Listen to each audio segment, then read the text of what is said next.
దేవుని బిడ్డలకు మరొకసారి నా హృదయపూర్వకమైనటువంటి శుభములు, వందనములు. కళ్ళు మూసుకున్నట్లయితే ప్రార్థన చేసుకొని కొంత సమయం దేవుని వాక్యాన్ని ధ్యానం చేద్దాం. పరిశుద్ధుడైన మా తండ్రి, ప్రేమగల దేవ, మీ పరిశుద్ధమైన నామమునకు స్తోత్రములు, వందనములు నాయన. తండ్రి, మా బ్రతుకు కాలం మరొక దినమునిచ్చి మరి తండ్రి మీ విడలతో మరి తండ్రి మీ మాటలను పంచుకోవడానికి మీరు ఇచ్చిన ఈ చక్కటి సమయముకై, అవకాశముకై మీకు నిండు వందనములు నాయన. ఈ సమయంలో తండ్రి చెప్పనైనటువంటి నన్ను మరి తండ్రి కృపతో జ్ఞాపకం చేసుకోనండి, బలపరచండి. సమయోచితమైన జ్ఞానమును అనుగ్రహించి తండ్రి మీ బిడ్డలకు మీ విలువైన మాటలను మరి తండ్రి ఆత్మీయ రీతిలో వివరించి చెప్పగలుగుటకు మరొకసారి సహాయం చేయమని వేడుకుంటూ నన్ను మీ కృపకు అప్పగించుకుంటూ ఈ ప్రార్థన మీ ప్రియకుమారుడు మా రక్షకుడైన యేసయ్య శక్తి కలిగిన నామమున మీకు సమర్పిస్తాను తండ్రి. ఆమేన్. ప్రభునందు ప్రియమైన దేవుని వల్ల నేడు మనం ధ్యానించుకోబోయేటటువంటి పాఠం పేరు క్రైస్తవులకు విశ్రాంతి దినము ఆదివారమా. క్రైస్తవ సమాజంలో మరి భిన్నాభిప్రాయాలు కలిగినటువంటి వారు విశ్రాంతి దినం అనేది, ఎస్పెషల్గా విశ్రాంతి దినం గురించి, ఇది ఆదివారం అనేటటువంటి వారు కొంతమంది అయితే, లేదంటే విశ్రాంతి దినం అనేది శనివారము కాబట్టి మనం శనివారం కూడుకోవాలి, శనివారం మరి ఆరాధనలు జరపాలి, ఆదివారం కాదు అని ఈ విధంగా ఏంటనంటే ఇదొక క్రైస్తవ సమాజంలో మరి క్రైస్తవుల మధ్య భిన్నాభిప్రాయాలతో కూడుకున్నటువంటి, ఒక మాటలో చెప్పాలంటే ఒక కాంట్రవర్షియల్ టాపిక్ అనే చెప్పాలి. అయితే ప్రియమైనటువంటి దేవుని వారలారా, అసలు విశ్రాంతి దినం అనేది దేవుడు ఎవరికి ఇచ్చాడు? ప్రప్రదంగా మనం ఎన్నో విషయాలను ఈ పాఠం ద్వారా ముందు తెలుసుకోబద్దులమై ఉన్నాం. విశ్రాంతి దినం అనేది దేవుడు ఎవరికి ఇచ్చాడు? అసలు ఆ విశ్రాంతి దినాన వాళ్ళని ఏం చేయమంటున్నాడు? ఆ విశ్రాంతి దినాన్ని గురించి తర్వాత అది నేటికి వర్తిస్తుందా? ఎస్పెషల్‌గా క్రైస్తవులైనటువంటి వారికి అది వర్తిస్తుందా? అసలు క్రైస్తవుడికి విశ్రాంతి అనేది ఎప్పుడు? ఇలాంటి అనేకమైనటువంటి అంశాలను లేదా అనేకమైనటువంటి ఆ ప్రశ్నలకు జవాబు ఇప్పుడు మనం పరిశుద్ధ గ్రంథం నుండి చూడనై ఉన్నాము.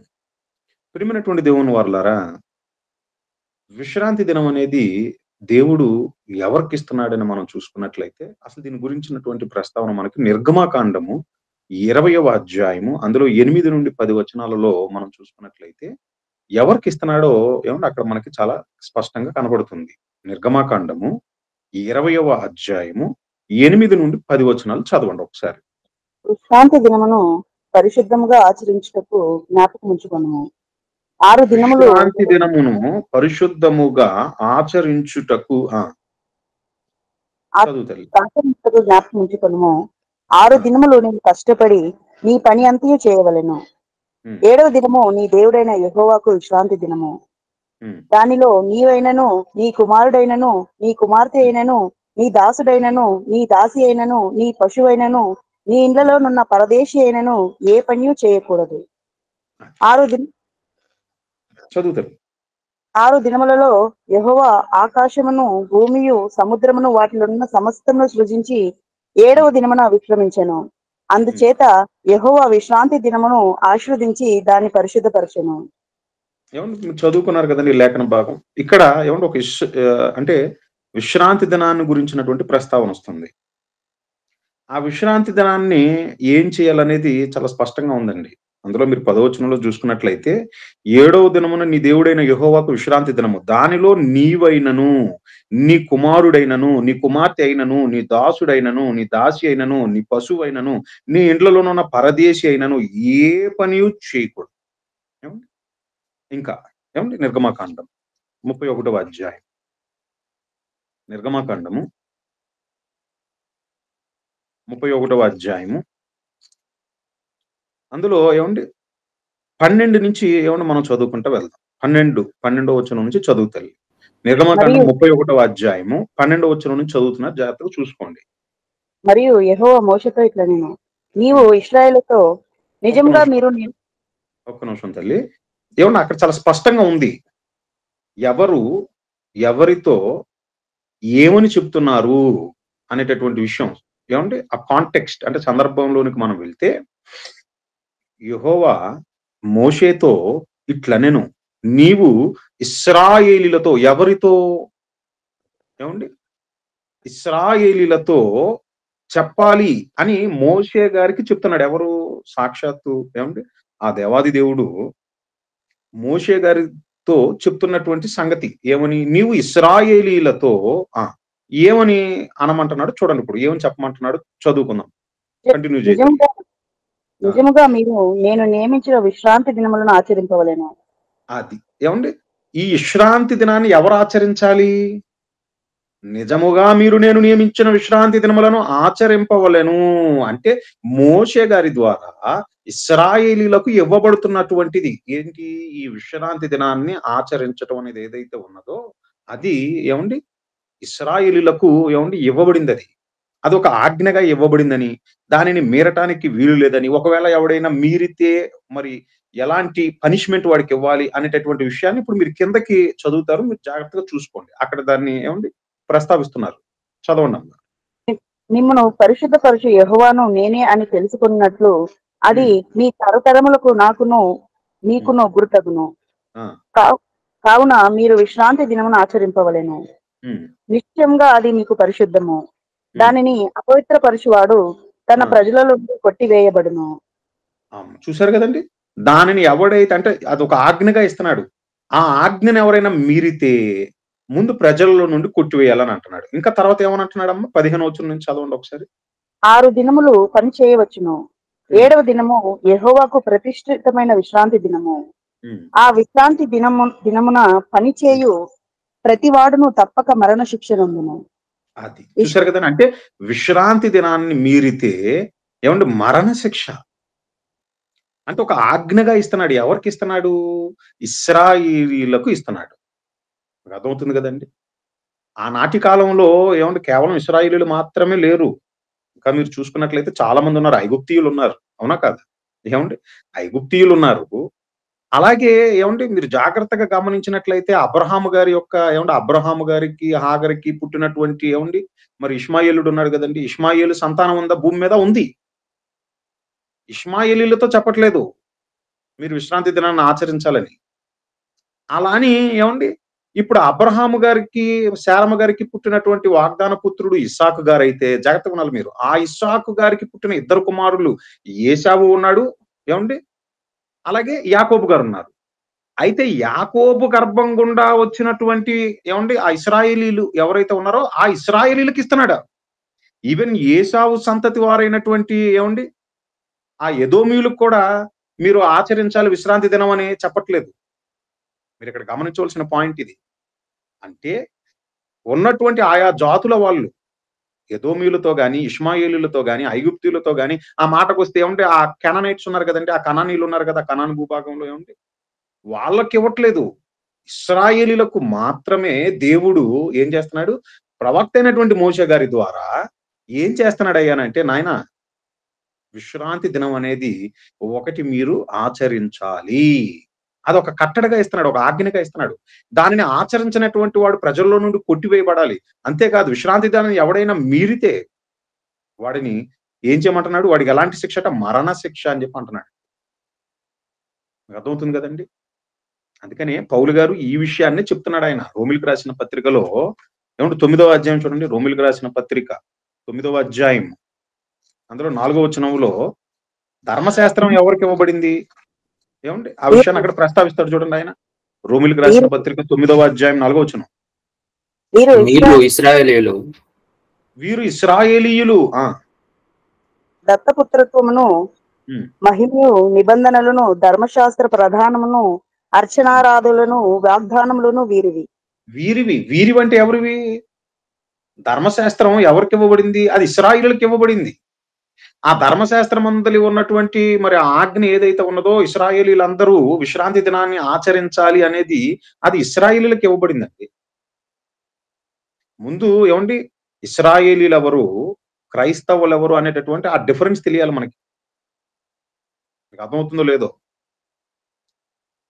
యాకోబు గారి గర్భం గుండా వచ్చినటువంటి ఆ 12 మంది ఆ మగ సంతానం, ఆ తర్వాత ఆ 12 మంది గర్భాల గుండా వచ్చినటువంటి వారు ఎవరైతే ఉన్నారో వాళ్ళు ఇశ్రాయేలీయులు. మరి క్రైస్తవులు ఎవరు? ఈ ఆరిన నేల మీద వాడు ఏ ప్రాంతంలో ఉన్నటువంటి వాడైనా మహనీయుడైనటువంటి యేసుక్రీస్తుల ప్రభువారిని విశ్వసించి, ఆయనను మరి స్వరక్షకుడిగా అంగీకరించి,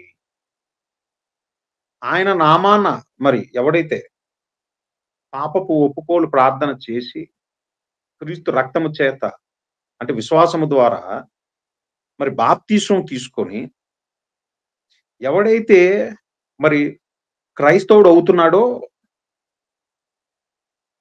ఆ క్రైస్తవుడు ప్రియమైనటువంటి దేవుని వారలారా ఇశ్రాయేలీయుడు కాదు. మీకు అర్థమవుతుంది కదండి. ఈవెన్ ఒక ఇశ్రాయేలీయుడైనా ఇప్పుడు క్రీస్తుని విశ్వసిస్తే అతను ఏమవుతాడయ్యానంటే క్రైస్తవుడు అవుతాడు. ఇప్పుడు మనం ఉన్నాం అనుకోండి, ఉదాహరణకి ఇప్పుడు నేనున్నాను భారతదేశంలో పుట్టినటువంటి ఒక భారతీయుడిని నేను. కాకపోతే నేను మహనీయుడైనటువంటి యేసుక్రీస్తుల ప్రభువారిని విశ్వసించుట ద్వారా నా పాపములకు మూల్యం ఆయనే చెల్లించాడని, నాకు పాప క్షమాపణ ఆయన ద్వారానేనని, ఆయన కార్చిన పరిశుద్ధ రక్తము నా ప్రతి పాపమును కడిగి వేయగలిగినటువంటి శక్తి కలిగినదని నేను విశ్వసించి, నేను బాప్తిసం తీసుకొనుట ద్వారా నేను క్రైస్తవుని అయ్యాను. అర్థమవుతుంది కదండి. కాబట్టి ఇశ్రాయేలీయులు ఎవరు, క్రైస్తవులు ఎవరు, ఈ డిఫరెన్స్ మనకు తెలిస్తే, ఇప్పుడు ఈ విశ్రాంతి దినం అనేది ఎవరికి ఇవ్వబడింది అంటే ఇది ఇవ్వబడినది ఇశ్రాయేలీయులకు. అంతే కదండి. ఏ ఇశ్రాయేలీయులకైతే దేవుడు ఇచ్చాడో విశ్రాంతి దినాన్ని ఆచరించాలి ఏమైనా సరే అని దేవుడు ఒక ఆజ్ఞగా ఇచ్చాడో, ఆ తర్వాత కాలంలో ఆయనే దాన్ని తీసేస్తానంటున్నాడు. మీకు అర్థమవుతుందో లేదో? ఎక్కడన్నాడు ఆ మాట? చూడండి ఒకసారి ఇప్పుడు. హోషేయ గ్రంథము 2వ అధ్యాయము 11వ వచనం. హోషేయ గ్రంథము 2వ అధ్యాయము 11వ వచనం చూడండి ఒకసారి. దాని ఉత్సవ కాలములను, పండుగలను, అమావాస్యలను, విశ్రాంతి దినములను, నియామక కాలములను మాన్పింతును. చూశారు కదండి ఎంత స్పష్టంగా చెప్తున్నాడు ఆయన. ఏమనంటున్నాడు? దాని ఉత్సవ కాలములను, పండుగలను, అమావాస్యలను, విశ్రాంతి దినములను, నియామక కాలములను మాన్పింతును. అంటే ఆజ్ఞగా ఇచ్చిన ఆయనే తర్వాత కాలంలో వచ్చేసరికి ఏమనంటున్నాడు అంటే, నాయన వీటన్నిటికీ ఫుల్ స్టాప్ పెడతా నేను. అసలు ఈ పాత నిబంధన ఏదైతే ఉన్నదో, ఈ ధర్మశాస్త్రం ఏదైతే ఉన్నదో దాన్ని తీసేసి క్రొత్త నిబంధన ఇస్తానని అంటున్నాడు. ఎక్కడ అంటున్నాడు ఆ మాట? ఇర్మియా గ్రంథం 31వ అధ్యాయం. ఇర్మియా గ్రంథము 31వ అధ్యాయము, అందులో 31, 32 వచనాలు చూడండి. ఇర్మియా గ్రంథం 31వ అధ్యాయము 31, 32 వచనాలు. ఇదిగో నేను ఇశ్రాయేలు వారితోను యూదా వారితోను క్రొత్త నిబంధన చేయి దినములు వచ్చుచున్నవి. ఇదే యెహోవా. ఏమంటున్నాడండి? క్రొత్త నిబంధన చేయు దినములు వచ్చుచున్నవి, ఇదే యెహోవా వాక్కు. చదువుతలే 32 వచనం. అది ఐగుప్తుల నుండి వారిని రప్పించుటకై నేను వారి చెయ్యి పట్టుకొనిన దినమున వారి పితరులతో నేను చేసిన నిబంధన వంటిది కాదు. నేను వారి అన్నిటినైనను వారు ఆ నిబంధనను భంగము చేసుకొనిరి. ఇదే యెహోవా వాక్కు. అర్థమైంది కదండి. అంటే ఇప్పుడున్నటువంటి ధర్మశాస్త్రాన్ని తీసేసి నేను ఒక క్రొత్త నిబంధనని ఇస్తాను భవిష్యత్తులో అని చెప్తున్నాడు ఇక్కడ. ఈ వచన యొక్క ఇదేదైతే ఇక్కడ వచనం మెన్షన్ చేయబడి ఉన్నదో దీనినే పౌలు గారు జ్ఞాపకం చేస్తున్నాడు. ఎక్కడ? హెబ్రీయులకు రాసిన పత్రికలో చెప్తున్నాడు. చూడండి ఒకసారి హెబ్రీయులకు రాసిన పత్రిక, అందులో 8వ వచనం చూడండి ఒకసారి. క్షమించాలి, 8వ అధ్యాయం. హెబ్రీయులకు రాసిన పత్రిక 8వ అధ్యాయము అందులో 8వ వచనం చూడండి ఒకసారి. హెబ్రీయులకు రాసిన పత్రిక అయితే ఆయన 8వ అధ్యాయం వచనం కూడా 8, 9 వచనాలు. అయితే ఆయన అపేక్షించి వారితో ఇలాగో చెప్పుచున్నాడు, ప్రభు ఇట్లా నేను, ఇదిగో ఒక కాలము వచ్చుచున్నది, అప్పటిలో ఇశ్రాయేలు ఇంటి వారితోను యూదా ఇంటి వారితోను నేను క్రొత్త నిబంధన చేయుదును. అది నేను ఐగుప్తు దేశముల నుండి వీరి పితరులను వెలుపలికి రప్పించుటకై వారిని చెయ్యి పట్టుకొనిన దినమున వారితో నేను చేసిన నిబంధన వంటిది కాదు. ఏమనగా మీకు ఈ వచనప్పుడు మీరు ఏదైతే చదివారో ఇది ఎక్కడ ఉంది? ఇది ఇర్మియా గ్రంథం 31వ అధ్యాయం 31వ వచనంలో ఏదైతే ఆయన చెప్పాడో నేను క్రొత్త నిబంధన చేయుచున్న దినములు ఉన్నాయి, భవిష్యత్తులో రానై ఉన్నాయి అని అన్నాడు కదా, అవి వచ్చాయి నాయన. ఇంతకీ ఆ క్రొత్త నిబంధన ఎవరు నాయన అని అంటే ఎవరు ప్రవేశపెట్టారు అంటే, మహనీయుడైనటువంటి యేసుక్రీస్తుల ప్రభు వారి ద్వారా ఇదిగో ఆయన నూతన నిబంధనని ఇచ్చాడు అని కింద చెప్తున్నాడు చూడండి. 13వ వచనంలో ఎంత స్పష్టంగా చెప్తున్నాడు చూడండి పౌలు గారు. ఆయన క్రొత్త నిబంధన అని అదే 8వ అధ్యాయం 13వ వచనంలో చెప్తున్నాడు. ఆయన క్రొత్త నిబంధన చేత మొదటిది పాతగా చేసి ఉన్నాడు. ఏది పాత కలిగి ఉడిగిపోవునో అది అదృశ్యమగుటకు సిద్ధముగా ఉన్నది. అంటే ధర్మశాస్త్రం అనేది ఏదైతే ఉన్నదో దాన్ని తీసివేసి ఆయన క్రొత్త నిబంధన ఇస్తానన్నట్లుగానే ఇచ్చాడు. అయితే మరి ఈ నూతన నిబంధనలో ఏమండి, మహనీయుడైనటువంటి యేసుక్రీస్తుల ప్రభు వారు ఏమండి, మరి ధర్మశాస్త్రం అంటే ధర్మశాస్త్రంలో ఉన్నటువంటి ఏమండి ఆ విశ్రాంతి దినానికి ఏమన్నా ఇంపార్టెన్స్ ఇచ్చాడని అంటే, ప్రియమైనటువంటి దేవుని వారలారా, ఆయన ఏమండి విశ్రాంతి దినాన్ని ఏమండి మీరినట్లుగా ఉంటుంది కొన్ని కొన్ని సందర్భాలు. పరిశుద్ధ గ్రంథం పరిశీలిస్తే ఆయన విశ్రాంతి దినానికి ఏమంటే ఒక ప్రత్యేకమైనటువంటి ఏమంటే ఒక ప్రాధాన్యత ఇస్తున్నట్లుగా మనకు కనపడదు. కావాలంటే ఏమంటే కొన్ని సందర్భాలను మనం చూద్దాం. ఏమండి ఎస్పెషల్ గా ఏమండి యోహాను గారు రాసిన సువార్త 5వ అధ్యాయము అందులో 16వ వచనం చూడండి. యోహాను గారు రాసిన సువార్త 5వ అధ్యాయము 16వ వచనం. ఈ కార్యములను శాంతి దినమున చేసినందున యూదులు యేసును హింసించిరి. అది ఈ కార్యములు ఏమండి విశ్రాంతి దినమున చేసినందున యూదులు యేసును హింసించిరి. అయితే యేసు నా తండ్రి ఇది వరకు పని చేయుచున్నాడు, నేనును పని చేయుచున్నానని వారికి ఉత్తరం ఇచ్చాను. అక్కడ 18వ వచనంలో ఎంత స్పష్టంగా ఉందో చూడండి. ఆయన విశ్రాంతి దినాచారమును మీరుట మాత్రమే కాక, అంటే విశ్రాంతి దినాన్ని ఏం చేశాడు ఆయన? మీరాడు మరి. ఏమండి ఆ 2 సందర్భాలను చూద్దామా? మీరినటువంటి ఏమంటే కొన్ని సందర్భాలను మనం చూసుకున్నట్లయితే యేసుక్రీస్తుల ప్రభువారు లూకా గారు రాసిన సువార్త 6వ అధ్యాయం. ఎందుకంటే మరి దేవుడు చెప్పాడు కదా, నేను మాన్పించేస్తానని చెప్పి అన్నాడు కదా. ఏమంటే ఇశ్రాయేలులతో మీరు అక్కడ హోషేయ గ్రంథం 2వ అధ్యాయం 11వ వచనంలో నేను మాన్పించేస్తాను, అసలు ఈ ధర్మశాస్త్రం కింద మిమ్మల్ని ఉంచను, మీకు క్రొత్త నిబంధన ఇస్తానని చెప్పి అన్నాడు కదండి ఇశ్రాయేలులకు. ఏమండి మరి ఇప్పుడు దాన్ని నెరవేర్పు జరగాలి కదా.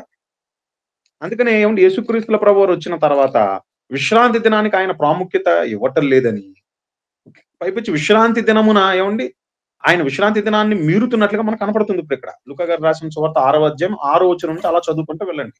మరి ఒక విశ్రాంతి దినమున ఆయన సమాజ మందిరములోనికి వెళ్ళి బోధించుచున్నప్పుడు అక్కడ ఊచ కుడి చెయ్యి గల వాడొకడుండెను. శాస్త్రులను పరిసయ్యులను ఆయన మీద నేరము మోపవలెనని విశ్రాంతి దినమున స్వస్థపరచునేమో అని ఆయనను కనిపెట్టుచుండిరి. ఇప్పుడు నా సందర్భం అర్థమైంది కదండి.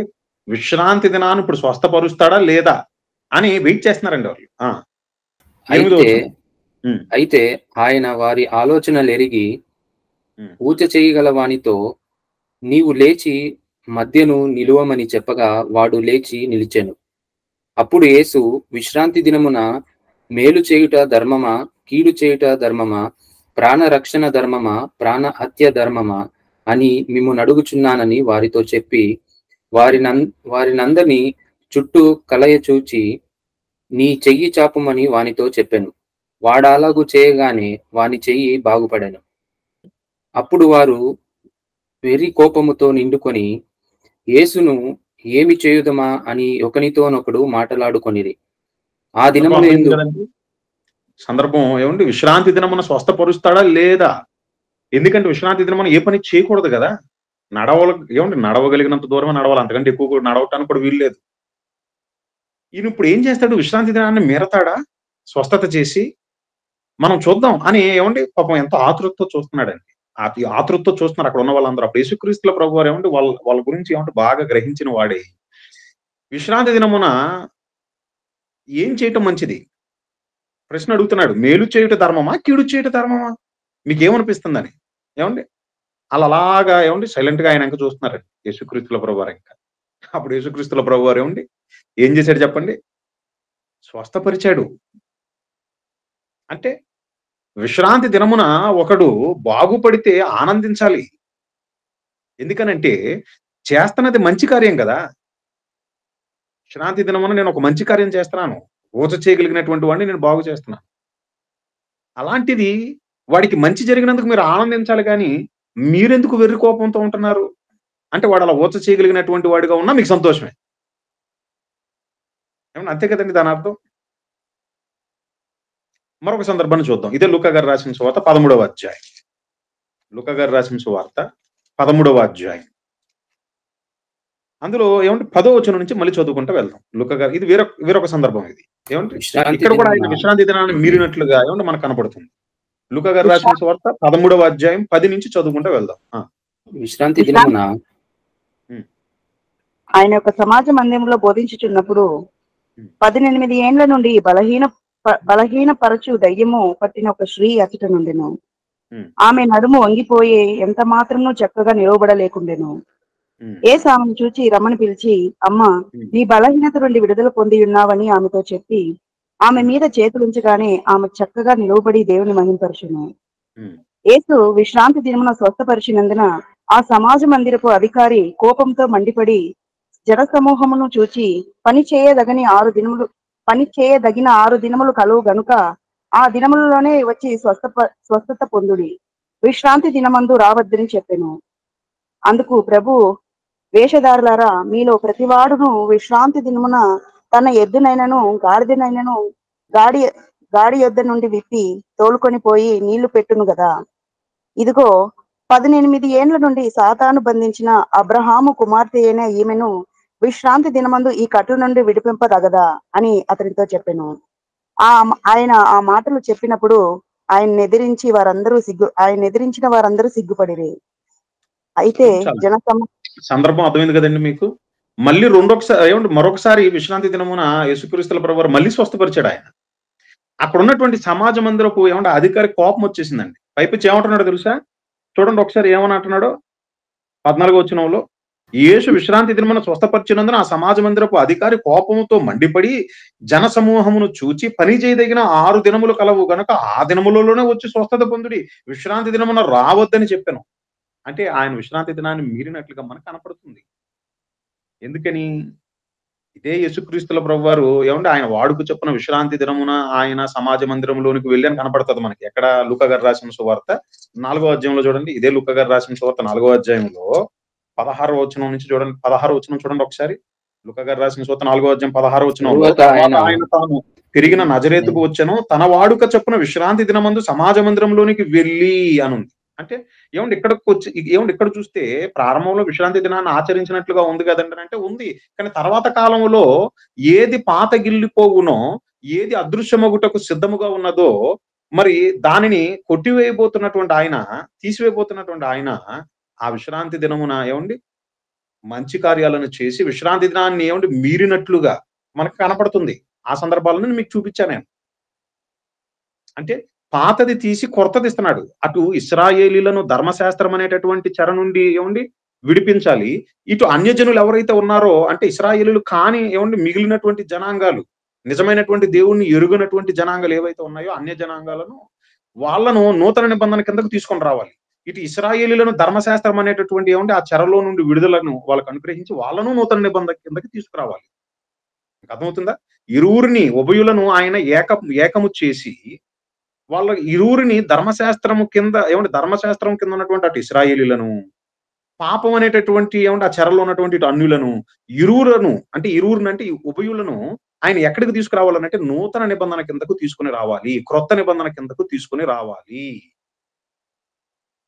మరి ఆ నూతన నిబంధనలో, ఆ క్రొత్త నిబంధనలో విశ్రాంతి దినానికి యేసుక్రీస్తుల ప్రభువారు ప్రాధాన్యత ఇస్తున్నట్లుగా లేదు. ఆయన విశ్రాంతి దినాన్ని మీరుతున్నట్లుగా ఉంది. ఇంకా పైపెచ్చు ఆయన అంటున్న మాట చూడండి. మార్కు గారు రాసిన సువార్త 2వ అధ్యాయము, మార్కు గారు రాసిన సువార్త 2వ అధ్యాయము, అందులో 27-28 వచనాలు చూడండి.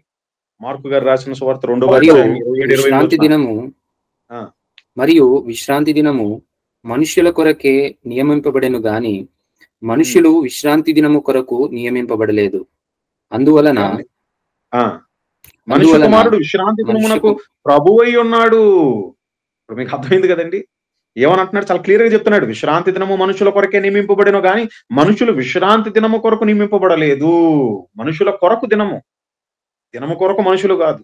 ఆ మాటకు వస్తే విశ్రాంతి దినమునకు మనుష్య కుమారుడు ప్రభు అయి ఉన్నాడు అని చెప్పి అంటున్నాడండి.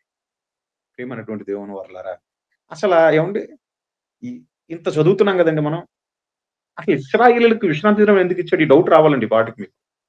ఏమండి మరి మీలో ఎంతమందికి వచ్చిందో తెలియదు కానీ, అసలు ఇశ్రాయేలులకు ఏమంటే విశ్రాంతి దినం ఇవ్వటం వెనకాల ఏమంటే ఒక ఉద్దేశం ఉందండి. పాత నిబంధన అంతా జాగ్రత్తగా వినాలి మీరు. పాత నిబంధన అంతా ఏమండి ఛాయ, నిజ స్వరూపం ఎక్కడుంది అని అంటే ఏమండి క్రీస్తునొద్ద ఉన్నది. ఇంతకీ విశ్రాంతి దినము ఏదో చెప్పాలనుకుంటున్నాడు ఇశ్రాయేలులకు, ఏదో ఏమండి తెలియపరచాలని అనుకుంటున్నాడు. దేవుడు ప్రియమైనటువంటి దేవుని వర్లారా, తన కార్యములంతటిని ఈ సృష్టి కార్యక్రమాలు ఏవైతే ఉన్నాయో వాటన్నిటిని ఏమండి ముగించి ఏమండి విశ్రమించినట్టుగా మనకు ఆదికాండం 2వ అధ్యాయంలో కనపడుతుంది. ఒకసారి చూడండి. ఆదికాండము 2వ అధ్యాయము ఏమండి అందులో మీరు చూసుకున్నట్లయితే 2వ వచనంలో దేవుడు తాను చేసిన తన పని 7వ దినములోగా సంపూర్తి చేసి తాను చేసిన తన పని అంతటి నుండి 7వ దినమున విశ్రమించెను. మీకు అర్థమైంది కదండి. 7వ దినమున విశ్రమించాను అంటే పని పూర్తయిన తర్వాత ఏమండి ఆయన విశ్రాంతిలోనికి ఏమండి వెళ్ళినట్లుగా మనకు కనపడుతుంది. ఇప్పుడు ఏమండి ఇశ్రాయేలీలకు కూడా ఆయన ఏం చెప్తున్నాడనంటే, నాయన ఒక విశ్రాంతి అనేది ఒకటి ఉంది మీకు, శాశ్వతమైనటువంటి విశ్రాంతి, నిత్య జీవం అనేది ఒకటి ఉంది. మీకు అర్థమవుతుంది కదండి. ఈ పాత నిబంధనలో ఆయన ఇచ్చినటువంటి విశ్రాంతి దినం ఏమండి అది దేనికి సాదృశ్యం అని అంటే, భవిష్యత్తులో పనిని పూర్తి చేసి ఏమండి పొందుకోబోయేటటువంటి నిత్యమైనటువంటి ఏమంటే విశ్రాంతి లేదా ఒక నిత్య జీవం. మీకు అర్థమవుతుంది కదండి. ఆ నిత్య జీవానికి ఏమంటే ఒక మాటలో చెప్పాలంటే సాదృశ్యం అది. అందుకని మీరు చూడండి 6 దినాలు నువ్వు కష్టించి పని చేసుకోవచ్చు, కానీ 7వ దినానికి వచ్చేసరికి, విశ్రాంతి దినానికి వచ్చేసరికి మీరు జాగ్రత్త గమనించినట్లయితే నువ్వు గాని నీ ఇంట ఉన్నటువంటి దాసుడు గాని దాసి అయినా గాని ఏమండి ఆ మాటకు వస్తే ఏ పని చేయకూడదు. మీకు అర్థమవుతుందా? ఏ పని చేయకూడదు అంటే దాని అర్థం ఏంటి చెప్పండి. 6 దినాలు ఇదిగో నీ జీవిత కాలంలో, మీ పాయింట్ అర్థమవుతుంది, ఈ భూమి మీద నువ్వు బ్రతికేటటువంటి జీవిత కాలానికి సాదృశ్యం అయితే 7వ దినము అనేటటువంటి ఆ విశ్రాంతి దినం దేనికి సాదృశ్యం అని అంటే, ఈ లోకం నుండి నువ్వు వేరైపోతావే, ఈ లోకం నుండి నువ్వు వెళ్ళిపోతావే, నువ్వు నిత్యమైనటువంటి మరి విశ్రాంతిలోనికి వెళ్ళాలి. పాయింట్ అర్థమైంది కదండి. అది తెలియపరచాలనుకున్నాడు వాళ్ళకి, ఒక ఛాయగా ఏమండి తెలియపరచాలనుకున్నాడు. అయితే నిజ స్వరూపం క్రీస్తునందు ఉన్నది. అందుకని యేసుక్రీస్తుల ప్రభువారు ఏమని అంటున్నారు చూడండి. ఇప్పుడు ఆయన ఏమంటున్నాడు ఏమండి, మత్తయి గారు రాసిన సువార్త ఏమండి ఆయన చాలా స్పష్టంగా చెప్తున్నాడండి. ఏమని చెప్తున్నాడు? 11వ అధ్యాయం అందరూ తీయాలి. మత్తయి గారు రాసిన సువార్త 11వ అధ్యాయము అందులో ఏమండి 28వ వచనం చూడండి. మత్తయి గారు రాసిన సువార్త 11వ అధ్యాయం 28వ వచనం. దేవుని ఆత్మ వలన. మత్తయి గారు రాసిన సువార్త 11వ అధ్యాయము 28వ వచనం.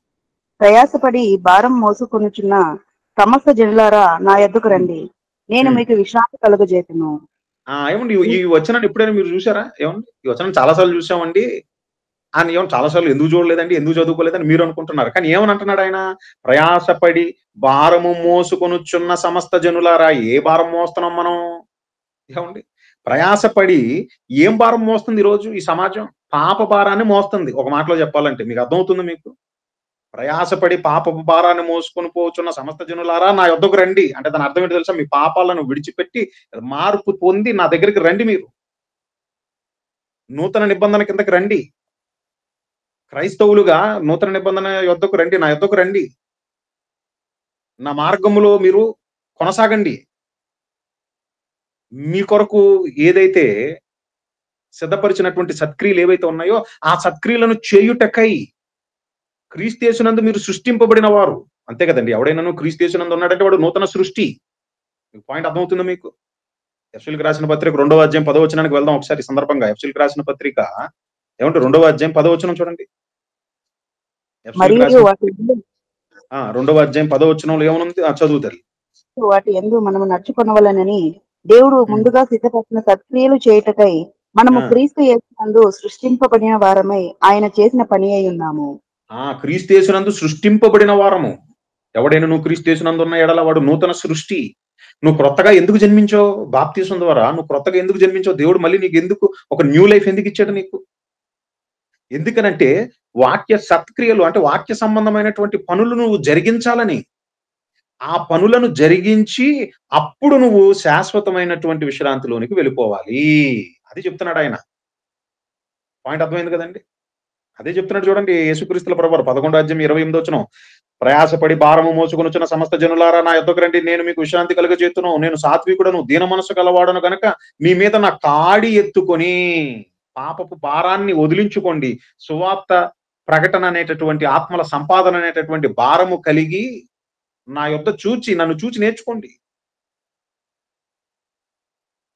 అర్థమవుతుంది కదండి. నేను ఎలాగా శరీరధారిగా ఉన్న దినములలో నా తండ్రి చిత్తాన్ని జరిగించడానికి ఎలాగైతే నేను నేను చేయవలసినటువంటి సత్క్రియలు ఉన్నాయో వాటిని ఎలాగ నేను పూర్తి చేశానో అలాగ మీరు మీ తండ్రి చిత్తాన్ని నేను నెరవేర్చడానికి ఇదిగో ఒక క్రొత్త సృష్టిగా సృష్టింపబడిన వారు మీరు. ఇప్పుడు మీరు క్రైస్తవులు. మీరు ఇంక ఇందులో యూదుడని గ్రీస్తు దేశస్థుడని లేదు, దాసుడని స్వతంత్రుడని లేదు, స్త్రీ అని పురుషుడు అనేటటువంటి భేదం లేదు. అదే గలతీయులకు రాసిన పత్రిక 3వ అధ్యాయంలో చెప్తాడు పౌలు గారు. గలతీయులకు రాసిన పత్రిక 3వ అధ్యాయంలో 27, 28 వచనాల్లో ఆ మాటే చెప్తున్నాడు ఆయన. ఏమనంటున్నాడు చూడండి. గలతీయులకు రాసిన పత్రిక 3వ అధ్యాయము 27, 28 వచనాలు. క్రీస్తు లోనికి బాప్తిస్మము పొందిన మీరందరూ క్రీస్తును ధరించుకుని ఉన్నారు. ఇందులో ఇక యూదుడని గ్రీసు దేశస్థుడని లేడు. అంటే ఇప్పుడు అన్యుడైనా ఏమండి క్రీస్తులోనికి రానంత వరకు నిజ దేవుడిని ఎరుగినటువంటి వాడు ఎవడైతే ఉన్నాడో వాడు అన్యుడు. నిజ దేవుని ఎరుగినటువంటి ఒక అన్యుడైనప్పటికీ, లేదా ఇశ్రాయేలీల 12 గోత్రాలకు చెందినటువంటి వాడు, ఆ రూబేన్ అవ్వచ్చు, గాద్ అవ్వచ్చు, నఫ్తాలి అవ్వచ్చు, ఏమండి ఆ 12 గోత్రాల్లో ఏదో గోత్రానికి చెందినటువంటి వాడు కావచ్చు. వీళ్ళల్లో ఎవరైనా సరే ఇప్పుడు యేసుక్రీస్తుల ప్రభు వారిని విశ్వసించి బాప్తిసం తీసుకొని క్రైస్తవుడైన తర్వాత ఇక ఏమండి యూదుడని ఏమండి అన్యుడని లేదు. ఇక ఓన్లీ వన్ క్రైస్తవుడు. ఏంటది? క్రైస్తవుడు. మరి ఆ క్రైస్తవుడు ఏం చేయాలి? చీకటిలో నుండి ఆశ్చర్యకరమైనటువంటి వెలుగులోనికి పిలిచినటువంటి వాని గుణాతిశయములను ప్రచురము చేయి నిమిత్తము నువ్వు ఏర్పరచబడినటువంటి వాడివి. ఒక యాజకుడిగా సత్క్రియలు చేయుటకై నువ్వు ఇప్పుడు క్రొత్త సృష్టిగా సృష్టింపబడిన వాడవు. నీ పని ఏదైతే ఉందో ఆ పనిని నువ్వు పూర్తి చేయవలసినటువంటి వాడవు. పాపపు భారాన్ని దించుకొని ఇప్పుడు నువ్వేంటయ్యానంటే సువార్త ప్రకటన అనేటటువంటి మరి ఆ భారము కలిగినటువంటి వాడవై. ఒక మాటలో చెప్పాలనంటే ఆత్మల సంపాదన కొరకు దేవుని వాక్యమును ఇదిగో ప్రకటిస్తూ వాక్య ప్రకారం బ్రతుకుతూ నా పరిశుద్ధతను నేను కాపాడుకుంటూ, మీకు అర్థమవుతుంది కదా, పరిశుద్ధుడిగా ఉండటానికి పిలువబడ్డాను నేను. పరిశుద్ధుడిగా ఉండటానికి పిలువబడినటువంటి నాకు పరమందున్న నా తండ్రి ఇదిగో పరిశుద్ధమైనటువంటి పని తనను గురించి, తన లేఖనములను గురించి ఇదిగో ప్రచురము చేయు ఆ పనిని నాకు అప్పగించాడు. ఎందుకు? వినుటి వలన విశ్వాసం, ఆ వినుట క్రీస్తును గూర్చినటువంటి మాట వలన. కాబట్టి కొన్ని ఆత్మలను రక్షించడానికి, నశించిపోయేటటువంటి ఆత్మలను రక్షించడానికి వాక్య సంబంధమైనటువంటి నడవడి కలిగినటువంటి వాడినై ఇదిగో సువార్త ప్రకటన అనేటటువంటి ఆ భారం, ఆ పని భారం కలిగినటువంటి వాడినై నా పనిని నేను పూర్తి చేసి ఇప్పుడు నేను ఎక్కడికి వెళ్ళాలి? ఈ లోకము నుండి నేను వెళ్ళిపోవాలి. ఎక్కడికి వెళ్ళిపోవాలి? నిత్యమైనటువంటి విశ్రాంతిలోనికి వెళ్ళిపోవాలి. మీకు అర్థమైంది కదండి. కాబట్టి క్రైస్తవుడిగా నీకు ఇప్పుడు విశ్రాంతి అనేది ఉండదు. ఈ భూమి మీద నీకెక్కడిది విశ్రాంతి? పాయింట్ అర్థమైంది కదండి. ప్రతిరోజు పని చేయాలి నువ్వు. చూద్దాం అపోస్తుల కార్యములు. ఏమండి అపోస్తుల కార్యములు 5వ అధ్యాయము అందులో 46వ వచనం చూడండి. అపోస్తుల కార్యములు ఏమండి 5వ అధ్యాయము అందులో ఏమండి 42వ వచనం. అపోస్తుల కార్యములు 5వ అధ్యాయం 42వ వచనం. దేవాలయములోను మళ్ళీ చదవడం ఒకసారి. ప్రతిదినము, ఆ మాటను అండర్లైన్ చేసుకోండి. కేవలం ఆదివారం మాత్రమే ఉంది అక్కడ.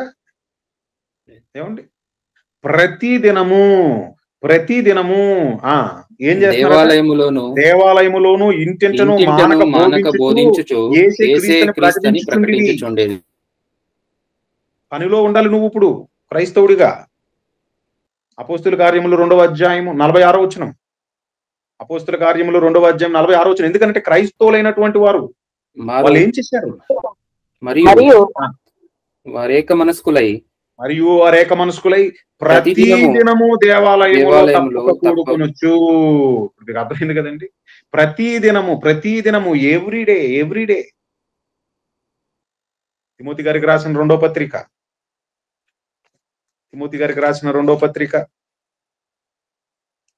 4వ అధ్యాయం. తిమోతి గారికి రాసిన రెండో పత్రిక 4వ అధ్యాయం, అందులో 2వ వచనం చూడండి. వాక్యము ప్రకటించుము, సమయమందును అసమయమందును ప్రయాసపడము. అండర్లైన్ చేసుకోండి ఆ మాటని. ఆదివారం మాత్రమే వాక్యము ప్రకటింపవలెను, మీరు ఆదివారం మాత్రమే కూడుకొనవలెను అని అంటున్నాడా?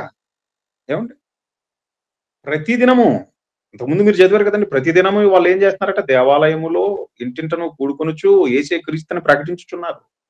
ఇంకా పైపెచ్చి ఏం చేస్తున్నారట? ఏమంటే ఇంకా ఏం చెప్తున్నాడు పౌలు గారు? ఏమంటే last letter written by apostle Paul ఎవరికి? తిమోతి గారికి రాసిన రెండో పత్రిక 4వ అధ్యాయం 2వ వచనంలో చెప్తున్నాడు, తిమోతి నేను వెళ్ళిపోతున్నాను, అయితే నీకు నేను చెప్తున్నది ఏంటయ్యానంటే వాక్యమును ప్రకటించుము. ఇప్పుడు సమయం లేదు, సమయం తక్కువ ఉంది.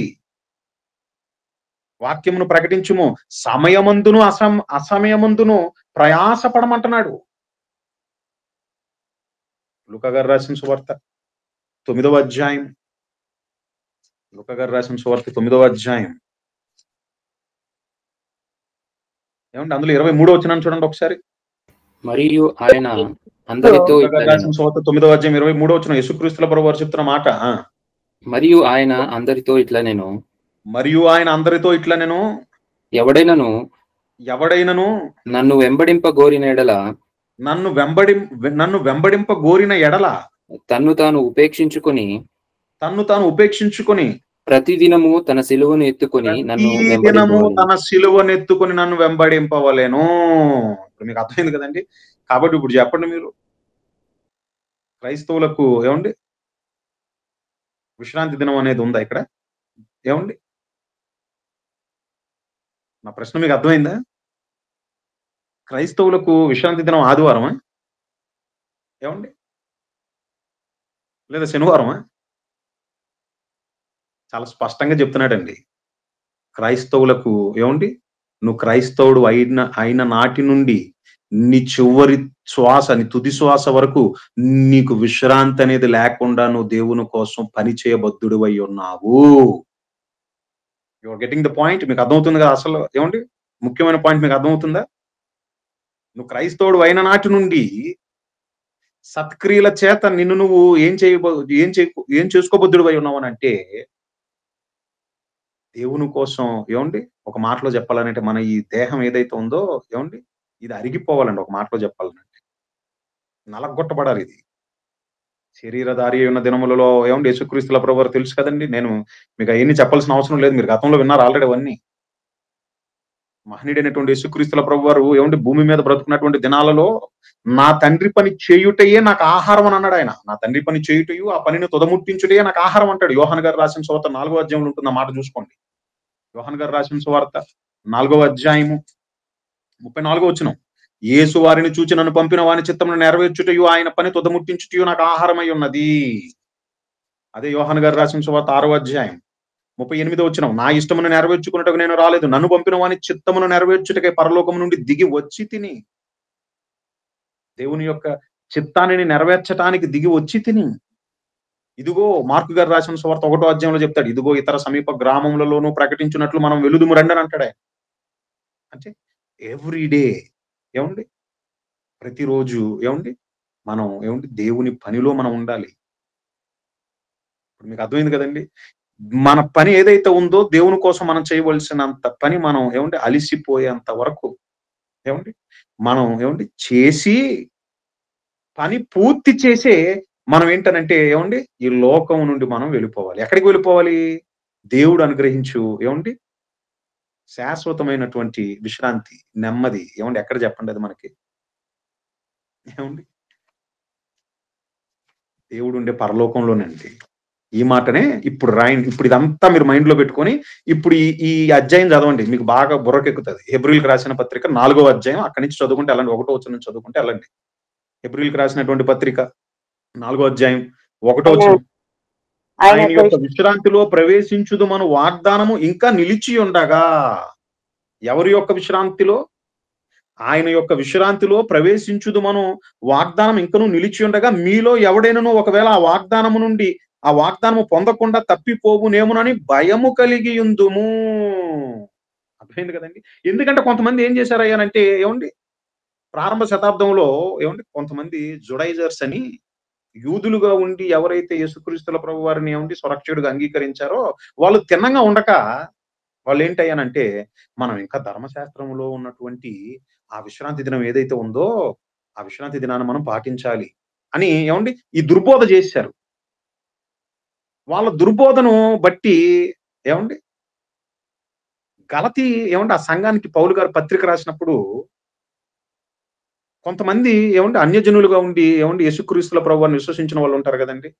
వాళ్ళు విశ్రాంతి దినాన్ని ఏమండి ఇంకా ఆచరించటం పౌలు గారి యొక్క నోటీస్కి వచ్చినప్పుడు పౌలు గారు వారి విషయమై ఏమంటే బాధపడుతున్నట్లుగా కనపడుతుంది చూడండి. గలతీలకు రాసిన పత్రిక 4వ అధ్యాయం. గలతీలకు రాసిన పత్రిక 4వ అధ్యాయము అందులో 9-10 వచనాలు చూద్దాం. ఇప్పుడు మీరు దేవుని 4వ ఎరిగిన అధ్యాయము వారు కాదు. ఏమంటే 9-10 వచనాలు జాగ్రత్తగా ఆలోచించండి ఏం చెప్తున్నాడు పౌలు గారు. ఎందుకంటే ఈ సందర్భం మీకు ఎందుకు రాశాడు అనేది మీకు అర్థం కావాలనంటే ముందు గలతీలకు రాసిన పత్రిక 1వ అధ్యాయం 6వ వచనం చదువుకొని ఇక్కడికి వద్దాం. గలతీలకు రాసిన పత్రిక 1వ అధ్యాయం 6వ వచనం చదివి ఇక్కడికి వద్దాం. క్రీస్తు కృపను బట్టి మిమ్మల్ని పిలిచిన వారిని విడిచి భిన్నమైన సువార్త తట్టుకు మీరింత త్వరగా తిరిగిపోవట చూడగా నాకు ఆశ్చర్యం అవుతున్నది. అది మరి ఒక సువార్త కాదు గాని క్రీస్తు సువార్తను చెరపగోరి మిమ్మల్ని కలవరపరచే వారు కొందరు ఉన్నారు అంటే ఒక దుర్బోధ. ఏంట దుర్బోధ? పౌలు అనేటటువంటి ఆయన వచ్చాడు ఎక్కడ చెప్పాడా మీకు యేసుక్రీస్తుల ప్రభు వారిని విశ్వసించి మనం బాప్తీసం తీసుకుంటే చాలని అన్నాడా? అయితే మేమేం చెప్తున్నామో తెలుసా, అది సరిపోదు నిత్య జీవం పొందుకోవాలనంటే. ఇంకా ఏం చేయాలి?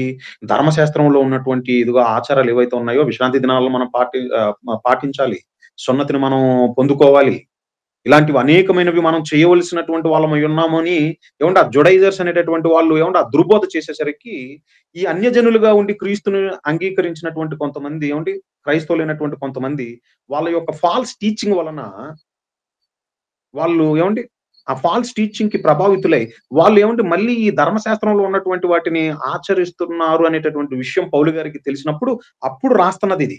ఏమని అంటున్నాడు చూడండి ఇప్పుడు 9-10 వచనాలలో. వాళ్ళకి ఏమని అంటున్నాడు చూడండి. ఇప్పుడు మీరు 4వ అధ్యాయం 9-10 వచనాలు.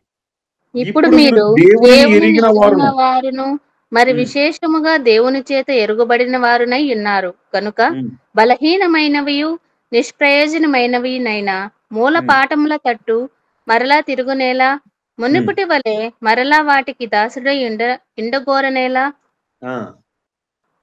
చదువుతారు.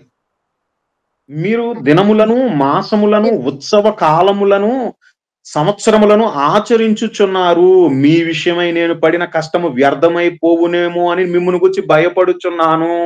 ఇప్పుడు మీకు అర్థమైంది కదండి పౌలు గారికి ఉన్నటువంటి భయం ఏంటంటే వాళ్ళ విషయమై ఆల్రెడీ దేవుడు కొట్టివేస్తాను నేను మాన్పించేస్తానని అన్నాడు. మహనీయుడైనటువంటి యేసుక్రీస్తుల ప్రభువు రావటం జరిగింది. ఇదిగో ఆయన వచ్చి ఇదిగో ఆ ధర్మశాస్త్రాన్ని ఆయన ఇప్పుడు ఏం చేశాడు అంటే కొట్టివేశాడు. ఆ విశ్రాంతి దినాచారం అనేది ఏదైతే ఉన్నదో పాటించాలనేది అది ఇశ్రాయేలీలకు ఇవ్వబడింది. ఇప్పుడు ఎవడైనా సరే క్రీస్తుని విశ్వసిస్తే వాడు క్రైస్తవుడు, వాడు నూతన నిబంధన కింద ఉన్నటువంటి వాడు. అలాంటిది మళ్ళీ ఆ ధర్మశాస్త్రంలో కొట్టివేయబడినటువంటి ఆ విశ్రాంతి దినాచారం అనేది మీరెందుకు పాటిస్తున్నారు? మీరు ఏమైంది? మీకు నిష్ప్రయోజనమైన వాటి తట్టు ఎందుకు తిరిగారు మీరు అని అంటున్నారు పౌలు గారు. మీ విషయమై నేను పడిన కష్టం అంతా వ్యర్థమైపోయేలాగా నాకు అనిపిస్తుంది. నాకు అర్థమవుతుంది కదండి. ఇంతకీ ఏమండి ఇక్కడ మనం గమనించవలసినటువంటి 2 విషయాలు ఏమండి అంటే మనం స్కిప్ అయ్యి వచ్చేసినటువంటి విషయాలు 2 విషయాలు. అదేంటయ్యానంటే విశ్రాంతి దినం అనేది ఏమంటే ఇశ్రాయేలీయులకు ఏమంటే దేవుడు ఆచారంగా అంటే ఒక మాటలో చెప్పాలంటే దాన్ని ఏమైనా సరే ఆచరించి తీరాలని ఇచ్చాడు కదా ఒక ఆజ్ఞగా. ఇంతకీ యూదులు ఏ దినమున ఏమంటే వాళ్ళు ఆ విశ్రాంతి దినం అనేది యూదులకు ఏ దినం అది చూసుకోలేదు ఇందాక మనం. ఒకసారి అది చూసుకుందాం. ఏమండి యూదులకు ఏమండి దేవుడు విశ్రాంతి దినం అనేది ఇచ్చాడు కదండి. అది ఇంతకీ ఏ దినం? అది మత్తయి గారు రాసిన సువార్త 28వ అధ్యాయము 1వ వచనం చూసుకోండి ఒకసారి. మత్తయి గారు రాసిన సువార్త 28వ అధ్యాయము విశ్రాంతి దినం గడిచిపోయిన తర్వాత ఆదివారం తెల్లవారుచుండగా మగ్ధలేని మరియు వేరొక మరియు సమాధిని చూడవచ్చింది. ఏమర్థమైంది చెప్పండి? విశ్రాంతి దినం అనేది యూదులకి ఏ దినము చెప్పండి? శనివారం. వెరీ గుడ్, శనివారం. ఎందుకని? విశ్రాంతి దినము గడిచిపోయిన తరువాత ఆదివారమున అని అన్నాడు. అంటే విశ్రాంతి దినం అనేది యూదులు ఏ దినాన్న విశ్రాంతి దినంగా ఆచరించేటటువంటి వారు? శనివారము యూదులకు విశ్రాంతి దినం. అర్థమైంది కదండి? Okay, clear. మరొక వచనాన్ని చూసుకోండి. మార్కు గారు రాసిన సువార్త 16వ అధ్యాయము 1వ వచనం. అది కూడా చూసుకోండి. మార్కు గారు రాసిన సువార్త 16వ అధ్యాయం 1వ వచనం. విశ్రాంతి దినము గడిచిపోగానే మగ్ధలేని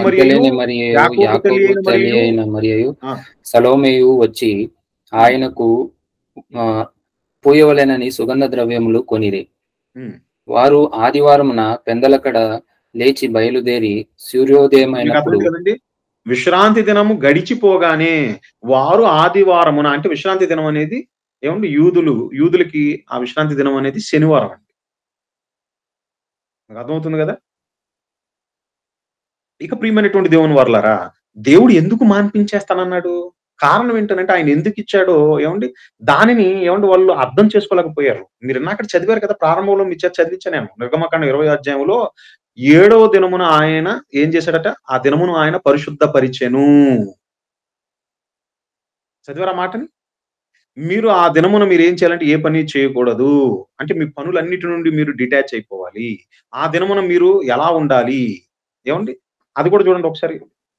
2వ దినవృత్తాంతముల గ్రంథము 8వ అధ్యాయం. 2వ దినవృత్తాంతముల గ్రంథము 8వ అధ్యాయం 13వ వచనం.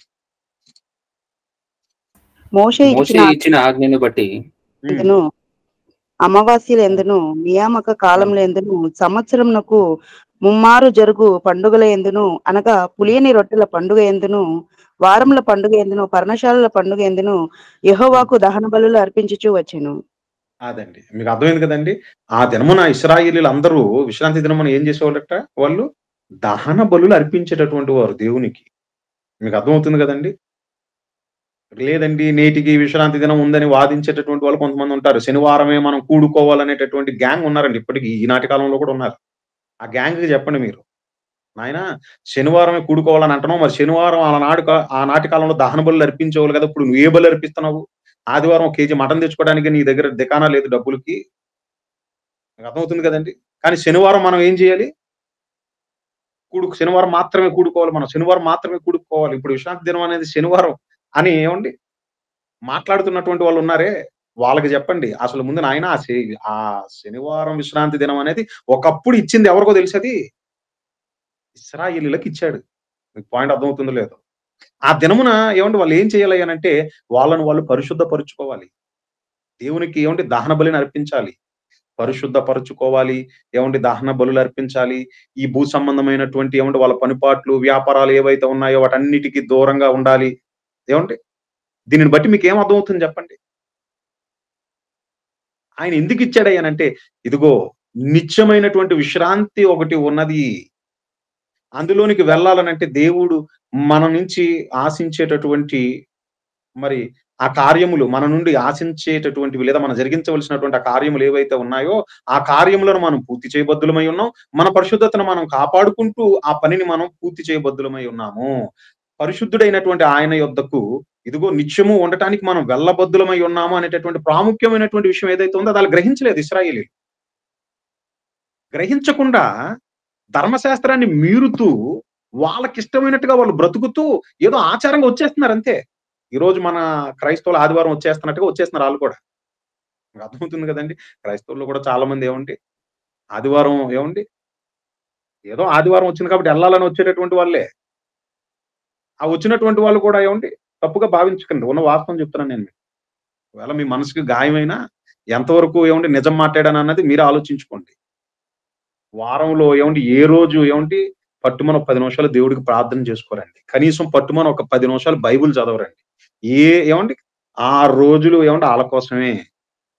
ఇక 7వ రోజు వచ్చింది అనుకోండి ఆ 7వ రోజు కూడా ఏమండి ఉండేటటువంటి 4 ఆదివారాల్లో 1-2 ఆదివారాలు ఏదన్నా పని పడింది అనుకోండి, ఏది లోక సంబంధమైనది, దానికోసం ఏమండి మనోళ్ళు ఏమండి కూడుకోవటం అనేది మానేస్తారు. మీకు అర్థమవుతుంది కదండి. ఏదో 2 లేదా 3 ఆదివారాలు మాత్రమే వస్తారు. మహా అయితే ఏమండి అది కూడా ఏంటంటే 2-3 గంటల కంటే మించకూడదండి. అవగొట్టేయాలి. ఎందుకంటే మరి చాలా పనులు ఉన్నాయి, మరి ఇంటికి వెళ్ళాలి కదా. బోల్డెన్ని పనులు ఉన్నాయి మరి లోక సంబంధమైనవి. మరి వాటిలో మేము బిజీ. మరి మీరు మమ్మల్ని ఒక అరగంట గంట ఉంచితే ఎలాగా? కాబట్టి 10 అంటే మేము 10:30కో 11కో వస్తాం. కానీ వదిలేసే టైం మాత్రం మీరు పక్కా 1 గంటకే వదిలేయాలి. 1 గంటన్నరకో 2కి వదిలితే మాత్రం అమ్మో మాకు చాలా కష్టమైపోద్ది. ఏమండి అంటే నేడున్నటువంటి ఏమండి క్రైస్తవుల యొక్క పరిస్థితి చెప్తున్నా నేను. వీళ్ళలాగానే తయారయ్యారు ఆళ్ళు కూడా, ఒకప్పుడు ఉన్నటువంటి ఇశ్రాయేలీయులు కూడా. ఆళ్ళేం చేస్తున్నారో చూడండి. ఎందుకు దేవుడు మాన్పించేస్తానంటున్నాడు? ఏమండి చూడండి ఒకసారి ఆళ్ళు ఎలా తయారయ్యారో. యెషయా గ్రంథము 1వ అధ్యాయము ఏమండి అక్కడ మీరు హోషేయ గ్రంథం 2:11లో చదివారు కదా, నేను మాన్పించేస్తాను వాటి యొక్క ఉత్సవ కాలములు, అమావాస్య ఆ దినములన్నిటిని మాన్పిస్తాను అన్నాడు కదా. రీజన్ ఏంటనేది అక్కడ ఏమండి అది మనం చూసుకోలేదు. ఇప్పుడు చూసుకోండి రీజన్. యెషయా గ్రంథం 1వ అధ్యాయం 14వ వచనం ఏమండి, మీ అమావాస్య ఉత్సవములను నియామక కాలములను నాకు హేయములు. అది నాకు హేయములని ఎవరు అంటున్నారు? అది నాకు హేయములు అని ఎవరు అంటున్నారు? దేవుడు ఏమండి ఇశ్రాయేలీయుల ప్రజలతో మాట్లాడుతున్నాడు తన ప్రవక్త ద్వారా. ఏమండి వాళ్ళ యొక్క కండిషన్, వాళ్ళ స్థితి ఎలా ఉందో చెప్తున్నాడు ఆయన. అసహ్యం అంటున్నాడండి. ఇదేంటి అసహ్యం అంటున్నాడు ఏంటి దేవుడు? ఆ పై వచనాల్లో మీరు చూసుకున్నట్లయితే 11వ వచనం నుంచి చదువుకుంటే ఏమంటే చాలా దారుణంగా ఏమంటే మాట్లాడుతున్నాడు ఆయన. యెహోవా సెలవిచ్చిన మాట ఇదే, యెహోవా సెలవిచ్చిన మాట ఇదే, విస్తారమైన మీ బలులు నాకేలా, దహన బలులకు పొట్టేలును బాగుగా మేపిన దూడల క్రొవ్వును నాకు వెక్కసమాయను.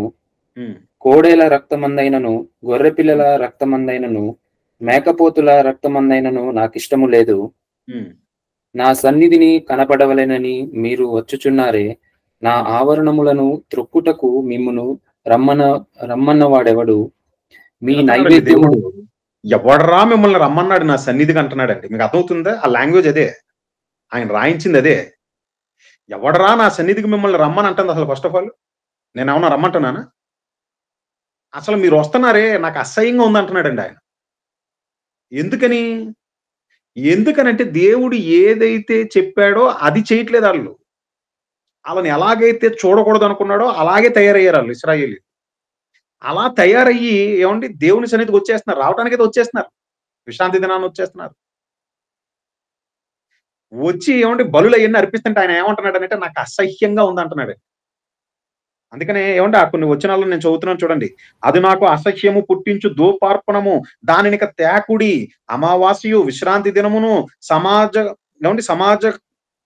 సమాజ కూట ప్రకటనమును జరిగించుచున్నవి, పాపుల గుంపు కూడి ఉత్సవ సమాజమును నేను ఓర్చజాలను.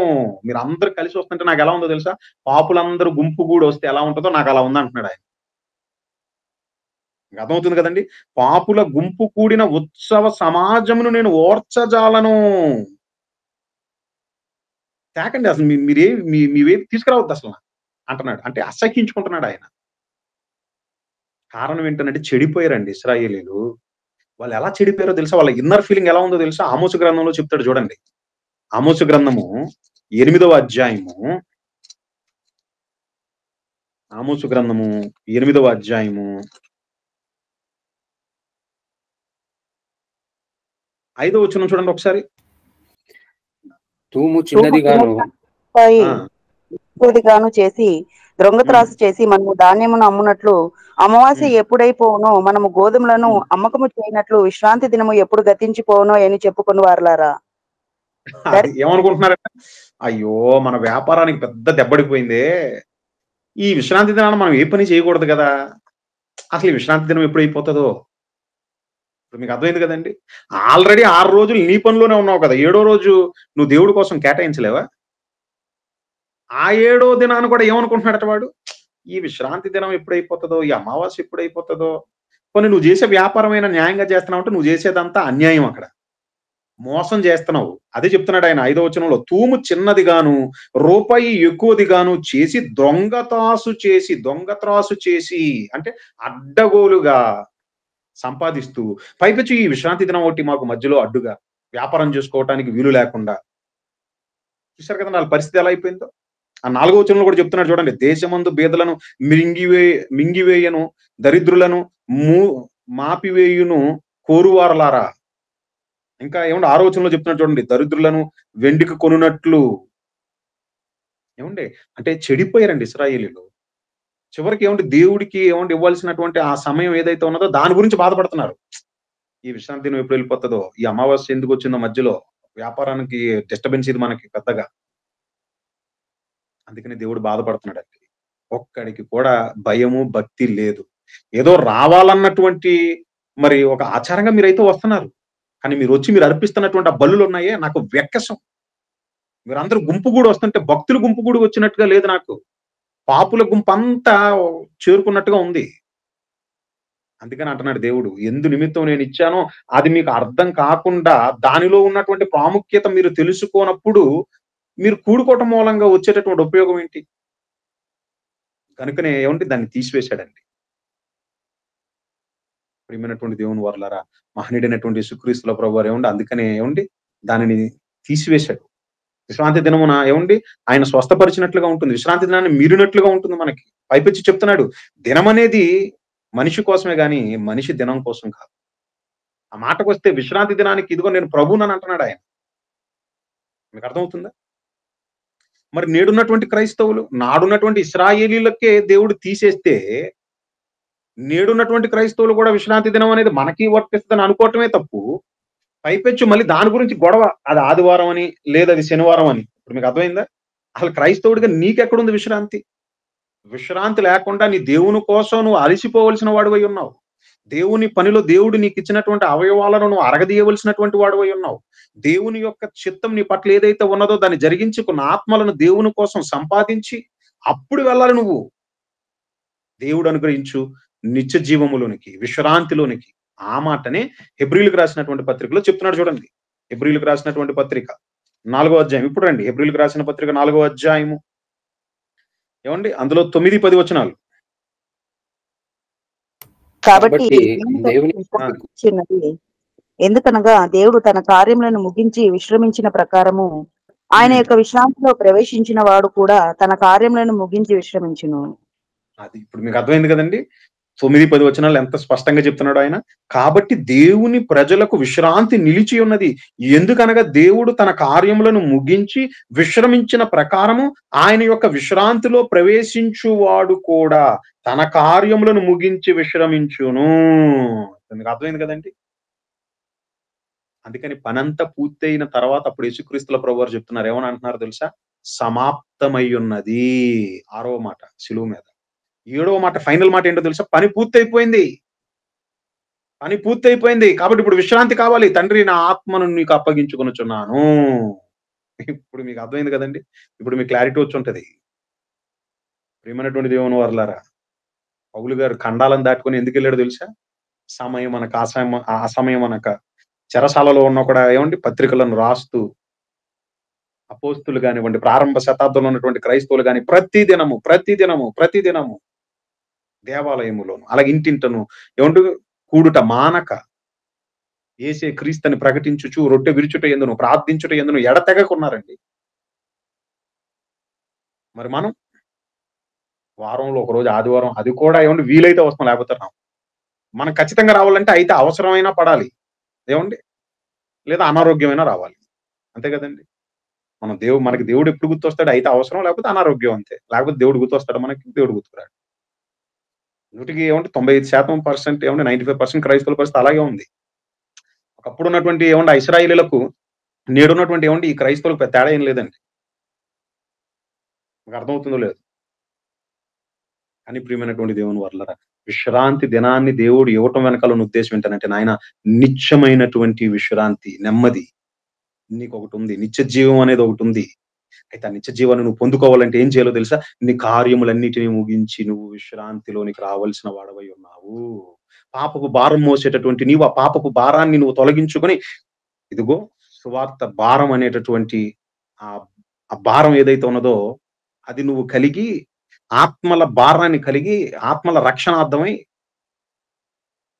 నీ దేహాన్ని ఒక నువ్వు దేవుని కోసం నువ్వు సమర్పించుకో.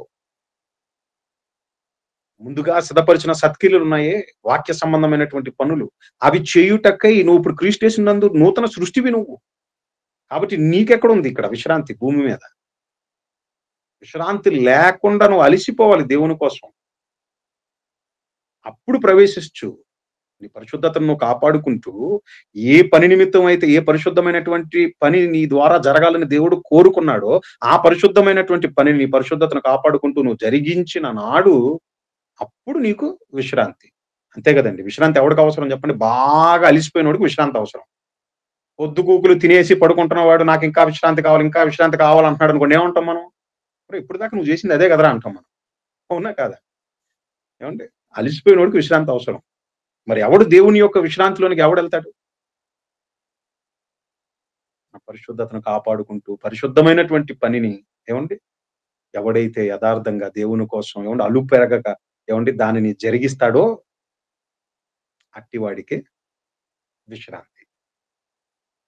కాబట్టి ఏమండి క్రైస్తవులకు విశ్రాంతి దినం ఆదివారం అని అంటే ఏమండి క్రైస్తవుడికి భూమి మీద ఏమండి విశ్రాంతి అనేది లేకుండా దేవుని కోసం ప్రయాసపడబద్దుడై ఉన్నాడు.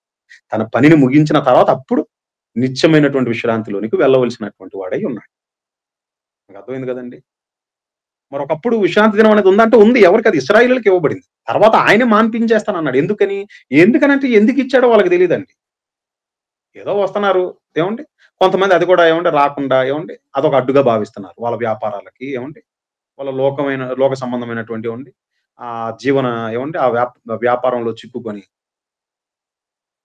ఇక దేవుడు వాళ్ళ దీనస్థితిని చూసి ఏమండి ఆయన కోసం బ్రతకనటువంటి ధర్మశాస్త్రాన్ని మీరుతూ ఆయన పక్కకు పెట్టేసి బ్రతుకుతున్నటువంటి ఏమండి వాళ్ళను విషయం ఏమండి ఆయన వెక్స్ అయిపోయి ఇక ఆ ధర్మశాస్త్రం ఏదైతే ఉందో దాన్ని తీసివేసి మహనీయుడైనటువంటి యేసుక్రీస్తుల ప్రభువు వారి ద్వారా ఇప్పుడు నూతన నిబంధన ఇచ్చాడు. ఇప్పుడు ఎవడైనా యేసుక్రీస్తుల ప్రభువు వారిని విశ్వసిస్తే వాడు క్రైస్తవుడు. క్రైస్తవుడైన వాడు ఉన్నది నూతన నిబంధన కింద. అయితే ఆ నూతన నిబంధనలో ఏమిటి విశ్రాంతి దినానికి మహనీయుడైనటువంటి యేసుక్రీస్తుల ప్రభువు వారు ప్రాధాన్యత ఇవ్వలేదండి. ఇంకా పైపొచ్చి విశ్రాంతి దినమున ఆయన స్వస్థపరిచినట్లుగా మీరు చూశారు. గనుక ప్రియమైనటువంటి దేవుని వారలారా మనకి ఏమండి అలు పెరగక ఇక్కడ మనం ప్రయాసపడబద్దులమయ్యాం. మరి ఆదివారం మరి కూడుకుంటున్నాం అంటే మనం కూడుకుంటున్నాం సమాజంగా. ఎందుకంటే ప్రభు పునరుద్ధాన దినమందు ఏమండి సంఘం కూడుకున్నట్లుగా ఏమంటే మనకు కనపడుతుంది. అపోస్తుల కార్యములు అటు 20వ అధ్యాయంలో మీరు చూసుకున్న, కొరింథీ సంఘానికి రాసినటువంటి ఆ పత్రికలో మీరు చూసుకున్న ఏమండి ఒకసారి అవి కూడా చూసుకోండి. అపోస్తుల కార్యములు 20వ అధ్యాయం అందులో 7వ వచనం. అపోస్తుల కార్యములు 20వ అధ్యాయం 7వ వచనంలో ఆదివారమున మేము రొట్టె విరుచుటకు కూడినప్పుడు, మీకు అర్థమవుతుంది కదండి. ఆదివారమున మేము రొట్టె విరుచుటకు కూడినప్పుడు ప్రభు పునరుద్ధాన దినమందు ఏమండి వాళ్ళు కూడుకొని రొట్టె విరిచేటటువంటి వారు. కేవలం ఆదివారం అని అంటే ఏమండి మనం చూసాం అంతకు ముందు ప్రతి దినం అండి. అర్థమవుతుందో లేదు. కాకపోతే మనకి ఇప్పుడు ఏమండి ఆదివారం సెలవు దినం కాబట్టి ఆదివారం మనం కూడుకుంటున్నాం. కేవలం ఆదివారం అంటే లేదండి. అయినంత వరకు ఎక్కువగా కూడుకోండి. చివరిగా ఈ వచనాన్ని చూసుకుందాం. ఆయన రాకడెప్పుడో మన పోకడెప్పుడో తెలియదు కాబట్టి ఆ దినము సమీపించే కొలది మరి ఎక్కువగా మీరు కూడుకోవాలని అంటాడు. ఎక్కడ అంటున్నాడు ఆ మాట? హెబ్రీయులకు రాసిన పత్రిక ముగింపులో ఈ వచనాన్ని చూసుకోండి. హెబ్రీయులకు రాసిన పత్రిక 10వ అధ్యాయము అందులో 24వ వచనం. హెబ్రీయులకు రాసిన పత్రిక 10వ అధ్యాయం 24, 25 వచనాలు. కొందరు మానుకొనుచున్నట్టుగా మానుకొనుచున్నట్లుగా అంటే మానుకుంటున్నారండి. సమాజంగా కూడితే మానేసుకుంటున్నారు కొంతమంది. సమాజముగా మానక ఒకరినొకడు హెచ్చరించుచు ఆ దినము సమీపించుట మీరు చూచిన కొలది మరి ఎక్కువగా అలాగు చేయుచు మీరు కూడుకున్నప్పుడు ఏం చేయాలి? ప్రేమ చూపుటకును సత్కార్యములను చేయుటకు ఒకరినొకడు పురుకొల్పవలనని ఆలోచించము. మీకు అర్థమైంది కదా. మరి విశ్రాంతిలో ప్రవేశించాలి కదా. విశ్రాంతిని అనుగ్రహిస్తానని వాగ్దానం చేశారు కదా ఆయన. కాబట్టి మనం ఒకరినొకరు పురుకొల్పుకోవాలి. దేని విషయమై? లోక సంబంధమైన పనుల విషయమే కాదండి, ప్రభు పనుల విషయమై. ఇదిగో నిన్న ఈ పని చేసాం, రేపు ఈ పని చేద్దాం, కొంతమందినైనా మనం రక్షిద్దాం.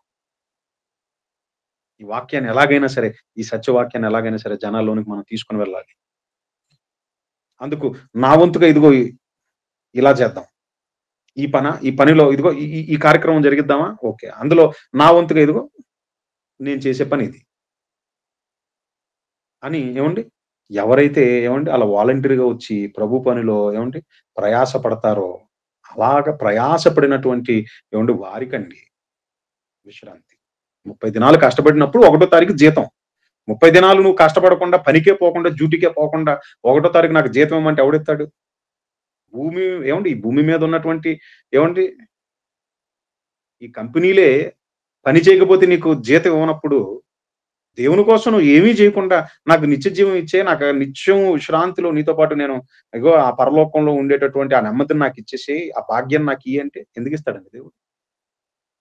కాబట్టి పని చేసి మనం పరలోకాన్ని సంపాదించుకోబద్దులమై ఉన్నాం. కాబట్టి మీకు పాఠం అర్థమైందని అనుకుంటున్నాను. కళ్ళు మూసుకొని ప్రార్థన చేసుకున్నాం. దయగల తండ్రి, ప్రేమగల దేవ, మీ బిడ్డలకు మీ మాటలు చెప్పాను.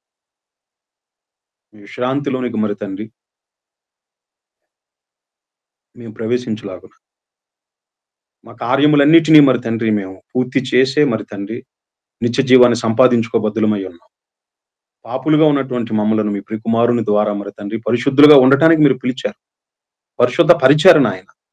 అయితే తిరిగి లోక మాలిన్యాన్ని అంటించుకొనకుండా మా పరిశుద్ధతను కాపాడుకుంటూ పరిశుద్ధమైనటువంటి మీ పనిని జరిగిస్తూ ఆత్మల రక్షణ అనేటటువంటి భారం కలిగినటువంటి మేము తండ్రి సువార్తను అనేకులకు ప్రకటించాలనేటటువంటి మరి తండ్రి ఆ పనులలో మరి తండ్రి మేము అలసిపోయేంతగా మరి తండ్రి మేము పని చేసిన నాడే మరి తండ్రి మాకు నిత్య జీవము అనేటటువంటి మరి తండ్రి ఆ విషయాన్ని మీరు పరిశుద్ధ గ్రంథమందు రాయించారు నాయన. అయితే రాయబడినటువంటి వాక్యానికి తగినట్లుగా మరి తండ్రి మా ఈ దేహమును మరి తండ్రి, మా దేహముల్లో ఉండేటటువంటి అవయవములను మరి తండ్రి దుర్నీతి సాధనములుగా మేము వినియోగించక, నీతి సాధనములుగా సత్క్రియలను జరిగించుటకు మరి తండ్రి దీనిని వినియోగించినటువంటి వారమై మీ కొరకు మరి తండ్రి దీనిని ఈ దేహాన్ని మరి తండ్రి మీ పనిలో నలగొట్టడానికి మరి తండ్రి కావలసినటువంటి ఆ వివేకమును గాని ఆ బలమును గాని మాకు అనుగ్రహించమని, తద్వారా మరి తండ్రి మేము మరింతగా మీ కొరకు మరి తండ్రి సత్క్రియలను చేయగలిగేటటువంటి ఆ భాగ్యమును దీనులము అల్పులమైనటువంటి మాకు అనుగ్రహించమని వేడుకుంటూ మమ్మల్ని అందరినీ మీ కృపకు అప్పగించుకుంటూ ఈ ప్రార్థన మీ ప్రియకుమారుడు రక్షకుడైన యేసు శక్తి కలిగిన నామమును మీకు సమర్పిస్తున్నాను తండ్రి. ఆమేన్. అందరికీ ప్రభు పేరట మరి హృదయపూర్వకమైనటువంటి ఆమేన్. అందరూ రాజేష్ అన్న, చక్కని వాక్య సందేశం మనము ఇంతవరకు కూడా విన్నాం ప్రియులారా. క్రైస్తవులకు విశ్రాంతి దినం అనేది ఎప్పుడు అనేది మనకు బాగా తేటగా ఎంతగానో ఆదివారమా లేదంటే ఏ దినం మనకి విశ్రాంతి దినం అనేది అన్నగారి ద్వారా మనం నేర్చుకున్నాం. ఈ పాఠానికి సంబంధించిన సందేహాలు కానీ లేదంటే క్వశ్చన్స్ కానీ మీకు అన్నగా ఈ సమయాన్ని మీరు ఉపయోగించుకోవచ్చు ప్రియులారా. అన్న వందనాలు అన్న. బ్రదర్, నాకు కొన్ని క్వశ్చన్స్ వచ్చాయన్న నా దగ్గరికి, అవి అడగచ్చు అన్న? అడగండి అన్న. ఫస్ట్ క్వశ్చన్ ఏంటంటే, దేవుడు 7వ దినాన విశ్రమించాడు కదా, మరి ఇశ్రాయేలుకి మరి శనివారం విశ్రాంతి దినం ఎందుకు ఇచ్చాడు అనేది ప్రశ్న. 7వ దినము అని అంటున్నారు అంటే వాళ్ళు ఒక రెఫరెన్స్ పెట్టారన్న, అది కూడా చెప్తాను. ఆదికాండం 2వ అధ్యాయం 3వ వచనంలో ఆయన 6 రోజులు ఆయన మనిషి వరకు సృష్టి చేసి ఆ తర్వాత 7వ దినాన్ని విశ్రమించారు అనేది ఉంది. మరి ఆల్రెడీ నేను చూపించాను చెప్పేటప్పుడు, నేను చూపించిన రెఫరెన్స్ అది చాలా క్లియర్ గా చెప్పాను నేను. 6 దినములు దేవుడు కష్టించి, 6 దినములు అంటే 6 విశ్వదినాలు, అవి మీకు అర్థమవుతుందో లేదో. 6 విశ్వదినాలు ఆయన ఏంటయ్యానంటే భూదినాలుగా, చాలా మంది ఏంటంటే ప్రారంభ 6 దినాలను ఆదికాండం 1వ అధ్యాయంలో 6 దినాలంటే భూ సంబంధమైన దినాలు అనుకుంటారు, కానీ యాక్చువల్ గా 6 విశ్వదినాలు అవి. ఓకేనా బ్రదర్? ఒక విశ్వదినం అంటే కొన్ని కోటాను కోట్ల భూదినాలు కావచ్చు అది. అయితే ఇక్కడ ప్రాముఖ్యమైనటువంటి విషయం గమనించవలసింది ఏంటయ్యానంటే 6 దినాలు ఏంటనంటే కష్టించి పనిచేసిన ఆయన 7వ దినమున విశ్రాంతిలోనికి వెళ్ళాడు. మీకు పాయింట్ అర్థమవుతుందో లేదో.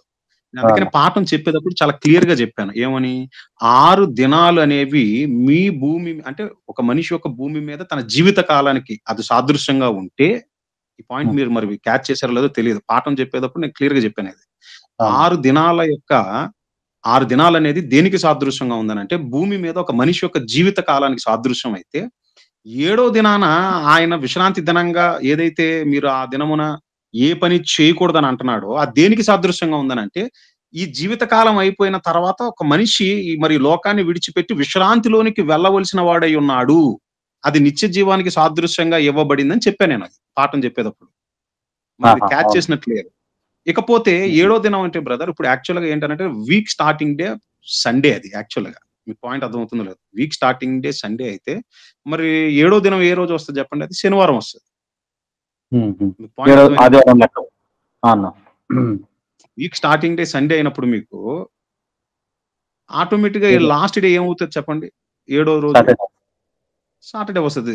అందులోనూ ఏవండీ ఇక్కడ ఇంకొక ప్రాముఖ్యమైన విషయం గమనించవలసింది ఏంటనంటే, ఇశ్రాయేలీయులకు విశ్రాంతి దినం అనంటే అది శుక్రవారం సాయంకాలం ఏవండీ వాళ్ళకి 6 గంటల నుంచి స్టార్ట్ అది. ఎందుకనంటే ఇప్పుడు మనం ఒక దినాన్ని ఎలా కొలుస్తూ ఉంటామనంటే, ఇది చాలా మందికి తెలీదిది. మనం ఒక దినాన్ని ఎలా కొలుస్తూ ఉంటామనంటే, ఇప్పుడు మనం ఉన్నాం అనుకోండి జనరల్‌గా 6 గంటలు, ఉదయం 6 గంటల నుంచి మరుసటి రోజు ఏవండీ ఉదయం 6 గంటల వరకు మనం ఒక రోజని అనుకుంటాం. కొంతమంది అర్ధరాత్రి 12 గంటల నుండి మరుసటి రోజు అర్ధరాత్రి 12 గంటల వరకు డే క్యాలిక్యులేషన్. పాయింట్ అర్థమవుతుందా? బట్ ఇశ్రాయేలీయులకు వచ్చేసరికి వాళ్ళకి ఎలాగయ్యానంటే ఈవినింగ్ ఒక మాటలో చెప్పాలనంటే శనివారం అంటే శుక్రవారం సాయంకాలం నుండి శనివారం సాయంకాలం వరకు వాళ్ళకి విశ్రాంతి దినం. మీకు పాయింట్ అర్థమై ఉంటది. ఇకపోతే వారంలో మొదటి రోజు యాక్చువల్‌గా ఏంటనంటే అంటే వారంలో ఫస్ట్ డే అది సండే. కాబట్టి సండే, మండే అలా మీరు చూసుకుంటే ఏడో రోజు అది శనివారం వాళ్ళకి విశ్రాంతి దినం. ఇక ఆ విశ్రాంతి దినాన్ని ఎందుకు ఇచ్చాడయ్యానంటే అందుకనే విశ్రాంతి దినాన్ని మీరు గమనించినట్లయితే మీరు అక్కడ ఆ పాయింట్ గమనించవలసినటువంటి ఒక విషయం ఏంటనంటే నిర్గమకాండం 20వ అధ్యాయం చూడండి. నిర్గమకాండం 20వ అధ్యాయంలో విశ్రాంతి దినమును పరిశుద్ధముగా ఆచరించుటకు జ్ఞాపకము ఉంచుకొనుము అని అంటున్నాడు. పరిశుద్ధముగా ఆచరించుటకు ఆ మాట మీరు అండర్లైన్ చేసుకోండి. పరిశుద్ధముగా ఆచరించుటకు అని అంటున్నాడు. తర్వాత 6 దినములు నీవు కష్టపడి నీ పని అంతయు చేయవలెను. 7వ దినమున నీ దేవుడైన యెహోవాకు విశ్రాంతి దినము. దానిలో నీవైనను నీ కుమారుడైనను నీ కుమార్తె అయినను నీ దాసి అయినను నీ పశువైనను నీ ఇండ్లైనను పరదేశి అయినను ఏ పని చేయకూడదు. ఏ పని చేయకూడదంటే పనులన్నిటి నుంచి డిటాచ్. మీకు పాయింట్ అర్థమవుతుందా? అర్థమవుతుంది. పనులన్నిటి నుండి విడుదల ఒక మాటలో చెప్పాలనంటే 6 దినములలో యెహోవా ఆ 11 వచనం అందుకనే చదివించాను నేను. 6 దినములలో యెహోవా భూమియు సముద్రం వాటిలో ఉన్న సమస్తమును సృజించి 7వ దినమున విశ్రమించను. అంటే పనిని పూర్తి చేసుకొని దేవుడు విశ్రాంతిలోనికి వెళ్ళాడు. పాయింట్ అర్థమవుతుంది. అది క్యాచ్ చేయాల్సిన పాయింట్ అది. మీరు కూడా 6 దినాలు మీ పనులు మీరు చేసుకొని 7వ దినమున మీరు ఎందులోకి వచ్చేయాలి? విశ్రాంతి దినం అనే దాన్ని మీరు అంటే వీక్ లో లాస్ట్ డే ఏదైతుందో 7th డే మీరు విశ్రాంతిలోనికి వచ్చేసేయాలి మీరు. ఇశ్రాయేలీయులకు ఇస్తున్నటువంటి ఆజ్ఞ దేవుడు అది. అక్కడ అందుచేత యెహోవా విశ్రాంతి దినమును ఆశీర్వదించి దాన్ని పరిశుద్ధపరిచాను అని అంటున్నాడు. ఇదేంటి దినమును పరిశుద్ధపరచడం ఏంటి? ఎప్పుడైనా మీరు ఆలోచించారా దీన్ని?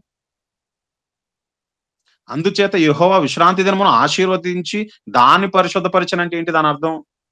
నాయన ఎవడైతే ఇదిగో తన పరిశుద్ధతను తను కాపాడుకొని తన పనిని పూర్తి చేస్తాడో వాడు పరిశుద్ధుడైనటువంటి ఇదిగో దేవుడు ఉండేటటువంటి ఆ నిత్య జీవంలోనికి ప్రవేశిస్తాడు. ఆశీర్వదింపబడిన వాడై. మీకు ఇప్పుడు పాయింట్ అర్థమైందా మీకు? అందుకని అన్నాను ధర్మశాస్త్రం అంతా అది ఛాయ. నిజ స్వరూపం ఎక్కడుందంటే అది యేసుక్రీస్తుల ప్రభువారి యందే ఉన్నది. అందుకని ఇప్పుడు మీరు చూడండి ఈ విషయాన్ని పౌలు గారు హెబ్రీయులకు రాసిన పత్రికలో చెప్తున్నాడు చూడండి ఒకసారి. హెబ్రీయులకు రాసిన పత్రిక అందులో 4వ అధ్యాయంలో మొదటి మాట అందుకనే నేను చదివించాను యాక్చువల్‌గా. తర్వాత మీరు 4వ అధ్యాయం 1వ వచనం నుంచి మీరు చదువుకుంటూ వెళ్ళండి. 10 వచనాల వరకు చదువుకుంటూ వెళ్తే మీకు అదే కనపడుతుంది సారాంశం. ఆయన యొక్క విశ్రాంతిలో ప్రవేశించుదు మనం ఆ వాగ్దానము ఇంకా నిలిచి ఉండగా మీలో ఎవడైనను ఒకవేళ ఆ వాగ్దానమును పొందకుండా తప్పిపోవునేమో అని భయము కలిగి యుందుము. వారికి ప్రకటింపబడినట్లు మనకును సువార్త ప్రకటింపబడెను గాని వారు వినినను వారితో విశ్వాసము గలవారై కలిసి ఉండలేదు గనక విన్న వాక్యము వారికి నిష్ప్రయోజనమైన దాయను. మీకు అర్థమవుతుందా మీకు? అర్థమవుతుంది. అంటే అలనాడున్నటువంటి ఇశ్రాయేలీయులకు మరి విశ్రాంతి దినం అనేది ఆచరించాలని దేవుడు ఇచ్చినప్పుడు మరి వారి విషయంలో వాళ్ళు ఎలా ఉన్నారు? దానిని ఆచరించేటటువంటి విషయంలో ఒక మాటలో చెప్పాలనంటే ఏమంటే తప్పిపోయారు వాళ్ళు. ఆ తర్వాత మీకు అందుకని చూపించాను ఆమోసు గ్రంథం అయ్యింది ఎందుకు చూపించాను మీకు? యెషయా గ్రంథం 1వ అధ్యాయం 14వ వచనం కానివ్వండి, ఆమోసు గ్రంథం 8వ అధ్యాయం కానీ మీకు అర్థమవుతుంది కదా. ఎందుకంటే ఎందుకు ఇచ్చాడో ఏమంటే ఆ భావాన్ని వాళ్ళు ఏమండి, ఆ ఎసెన్స్ ని వాళ్ళు ఏమంటే పసిగట్టలేకపోయారు. వాళ్ళు ఏదో ఆచారంగా వెళ్తున్నారు, కానీ వాళ్ళ పనులు వాళ్ళవే, వాళ్ళ ఏమండి ఆలోచనలు వాళ్ళవే, వాళ్ళ పాపాలు వాళ్ళవే. దహన బలులు ఏముంది, పాపం చేద్దాం, దహన బలు అర్పించేద్దాం, అది అలా కాన్సెప్ట్. మీకు పాయింట్ అర్థమవుతుందో లేదు. అందుకని అంటున్నాడు, పాపుల గుంపు నా దగ్గరకు వస్తుంటే నేను తట్టుకోలేకపోతున్నాను అంటున్నాడు. అందుకని మీరు కంటిన్యూ చేసి చదివితే, కాగా జగత్తుత్పత్తి నాది వేయబడినప్పుడే ఆయన కార్యములన్నీ సంపూర్తి అయి ఉన్నను, ఈ విశ్రాంతిని గూర్చి నేను కోపముతో ప్రమాణము చేసినట్టు వారు నా విశ్రాంతిలో ప్రవేశింపరు. ఇక్కడ చూసారా, వారు నా విశ్రాంతిలో ప్రవేశింపరు అంటే దేని గురించి మాట్లాడుతున్నాడు ఆయన? వారు నా విశ్రాంతిలో ప్రవేశింపరు. ఆయన మళ్ళీ 4వ వచనంలో ఏమంటున్నాడు చూడండి, దేవుడు 7వ దినమందు తన కార్యములన్నిటిని ముగించి విశ్రమించను అని 7వ దినమును గూర్చి ఆయన ఒక చోట చెప్పి ఉన్నాడు. ఇదియుగాక ఆయన ఈ చోటునే వారు నా విశ్రాంతిలో ప్రవేశింపరని చెప్పి ఉన్నాడు. కాగా ఎవరో కొందరు విశ్రాంతిలో ప్రవేశించుదురను మాట నిశ్చయము గనుకను, ముందు సువార్త వినిన వారు అవిధేయత చేత ప్రవేశింపలేదు గనుకను, నేడు మీరు ఆయన మాట వినిన ఎడల మీ హృదయములను కొనకూడని వెనుక చెప్పబడిన ప్రకారము ఇంత కాలమైన తర్వాత దావీదు గ్రంథములో నేడని ఒక దినమును నియమించుచున్నాడు. యెహోషువ వారికి విశ్రాంతి కలుగజేసిన ఎడల ఆ తర్వాత మరి ఒక దినమును గూర్చి ఆయన చెప్పకపోవును. కాబట్టి దేవుని ప్రజలకు విశ్రాంతి నిలిచి ఉన్నది. ఇది మెయిన్ పాయింట్. ఇప్పుడు మీకు అర్థమైంది కదండి. అంటే ఆ ఎంటైర్ కాన్సెప్ట్ విశ్రాంతి దినంలో దాగి ఉన్నది ఏంటనంటే, నాయన నిత్యమైనటువంటి విశ్రాంతి ఒకటి ఉంది, శాశ్వతమైన విశ్రాంతి, నిత్య జీవం అనేది ఒకటి ఉందని చెప్పాలనుకుంటున్నాడు ఆయన. అది మీకు పాయింట్ అర్థమవుతుందో లేదో. అందులో ప్రవేశించాలంటే ఎవడు పడతాడు? ప్రవేశించాడు. ఎవడు ప్రవేశించాలి? పరిశుద్ధతను కాపాడుకున్నవాడు, పరిశుద్ధమైనటువంటి పనిని జరిగించి తన కార్యములను ముగించి ఆ విశ్రాంతిలోనికి, దేవుడు ఎలాగ తన పనిని ముగించి విశ్రాంతిలోనికి వెళ్ళాడో అదే చెప్తున్నాడు 9-10 వచనాలలో. దేవుని ప్రజలకు విశ్రాంతి నిలిచి ఉన్నది, ఎందుకనగా దేవుడు తన కార్యములను ముగించి విశ్రమించిన ప్రకారం ఆయన యొక్క విశ్రాంతిలో ప్రవేశించిన వాడు కూడా తన కార్యములను ముగించి విశ్రమించును. ఇప్పుడు మీకు అర్థమైంది కదా బ్రదర్? అర్థమైందన్న. అన్న మరొక ప్రశ్న ఏంటంటే, ఇప్పుడు దేవుడు విశ్రాంతి తీసుకుంటున్నాడు, అంటే విశ్రాంతి తీసుకున్నాడు అనుకున్నాడు కదా, దీన్ని అక్షరార్థంగా తీసుకోవాలా మనం? ఎందుకంటే విశ్రాంతి మామూలుగా పని చేసిన తర్వాత మరి తీసుకోవాల్సిన అంటే ఒక విషయము. ఇప్పుడు ఈ విశ్రాంతి దేవుడు 6 రోజులు పని చేసిన తర్వాత విశ్రాంతి తీసుకున్నాను అన్నాడు కదా, దీన్ని అక్షరార్థంగా తీసుకోవాలా? ఈ సృష్టి కార్యక్రమాల నుండి విశ్రాంతి తీసుకున్నాడు బ్రదర్ ఆయన.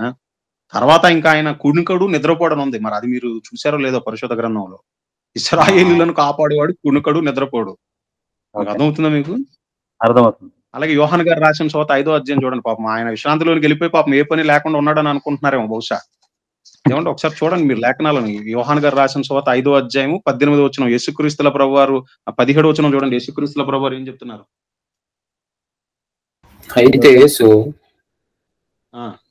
అయితే యేసు నా తండ్రి ఇది వరకు పని చేయుచున్నాడు, నేనును చేయుచున్నానని వారికి ఉత్తరం ఇచ్చాను. నా తండ్రి ఇది వరకు పని చేయుచున్నాడు. ఇశ్రాయేలులను కాపాడువాడు కునుకడు నిద్రపోడు. మీకు పాయింట్ అర్థమవుతుందో లేదో? అలాగే దినవృత్తాంతంలో మొదటి గ్రంథం 16వ అధ్యాయం 23వ వచనం చూడండి. దినవృత్తాంతంలో మొదటి గ్రంథము 16వ అధ్యాయం 23వ వచనం, సర్వభూజనులారా యెహోవాను సన్నితుంచుడి, అనుదినము ఆయన రక్షణను ప్రకటించుడి. అనుదినము ఎవ్రీడే. మీకు పాయింట్ అర్థమవుతుంది కదండి?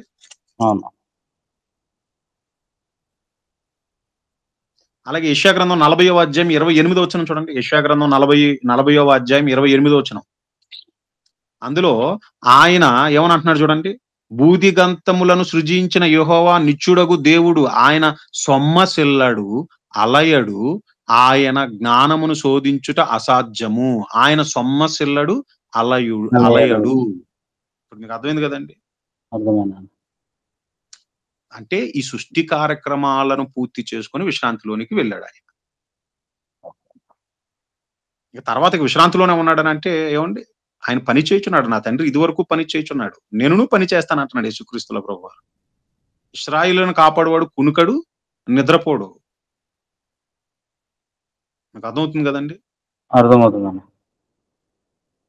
అన్న నెక్స్ట్ క్వశ్చన్ ఏంటంటే అన్న, మరి దేవుడు మరి భవిష్యత్ కాలాన్ని ఎరిగినవాడు కదా, మరి ధర్మశాస్త్రాన్ని ఆయన ఇచ్చి మరలా కొట్టివేయాల్సిన, మరలా నేను ధర్మశాస్త్రాన్ని తన కుమారుని ద్వారా కొట్టివేయాల్సిన అవసరం కంటే ధర్మశాస్త్రము ఈకుండా ఉండేది మేలే ఉండదు కదా అనేది డౌట్ అన్న, ప్రశ్న.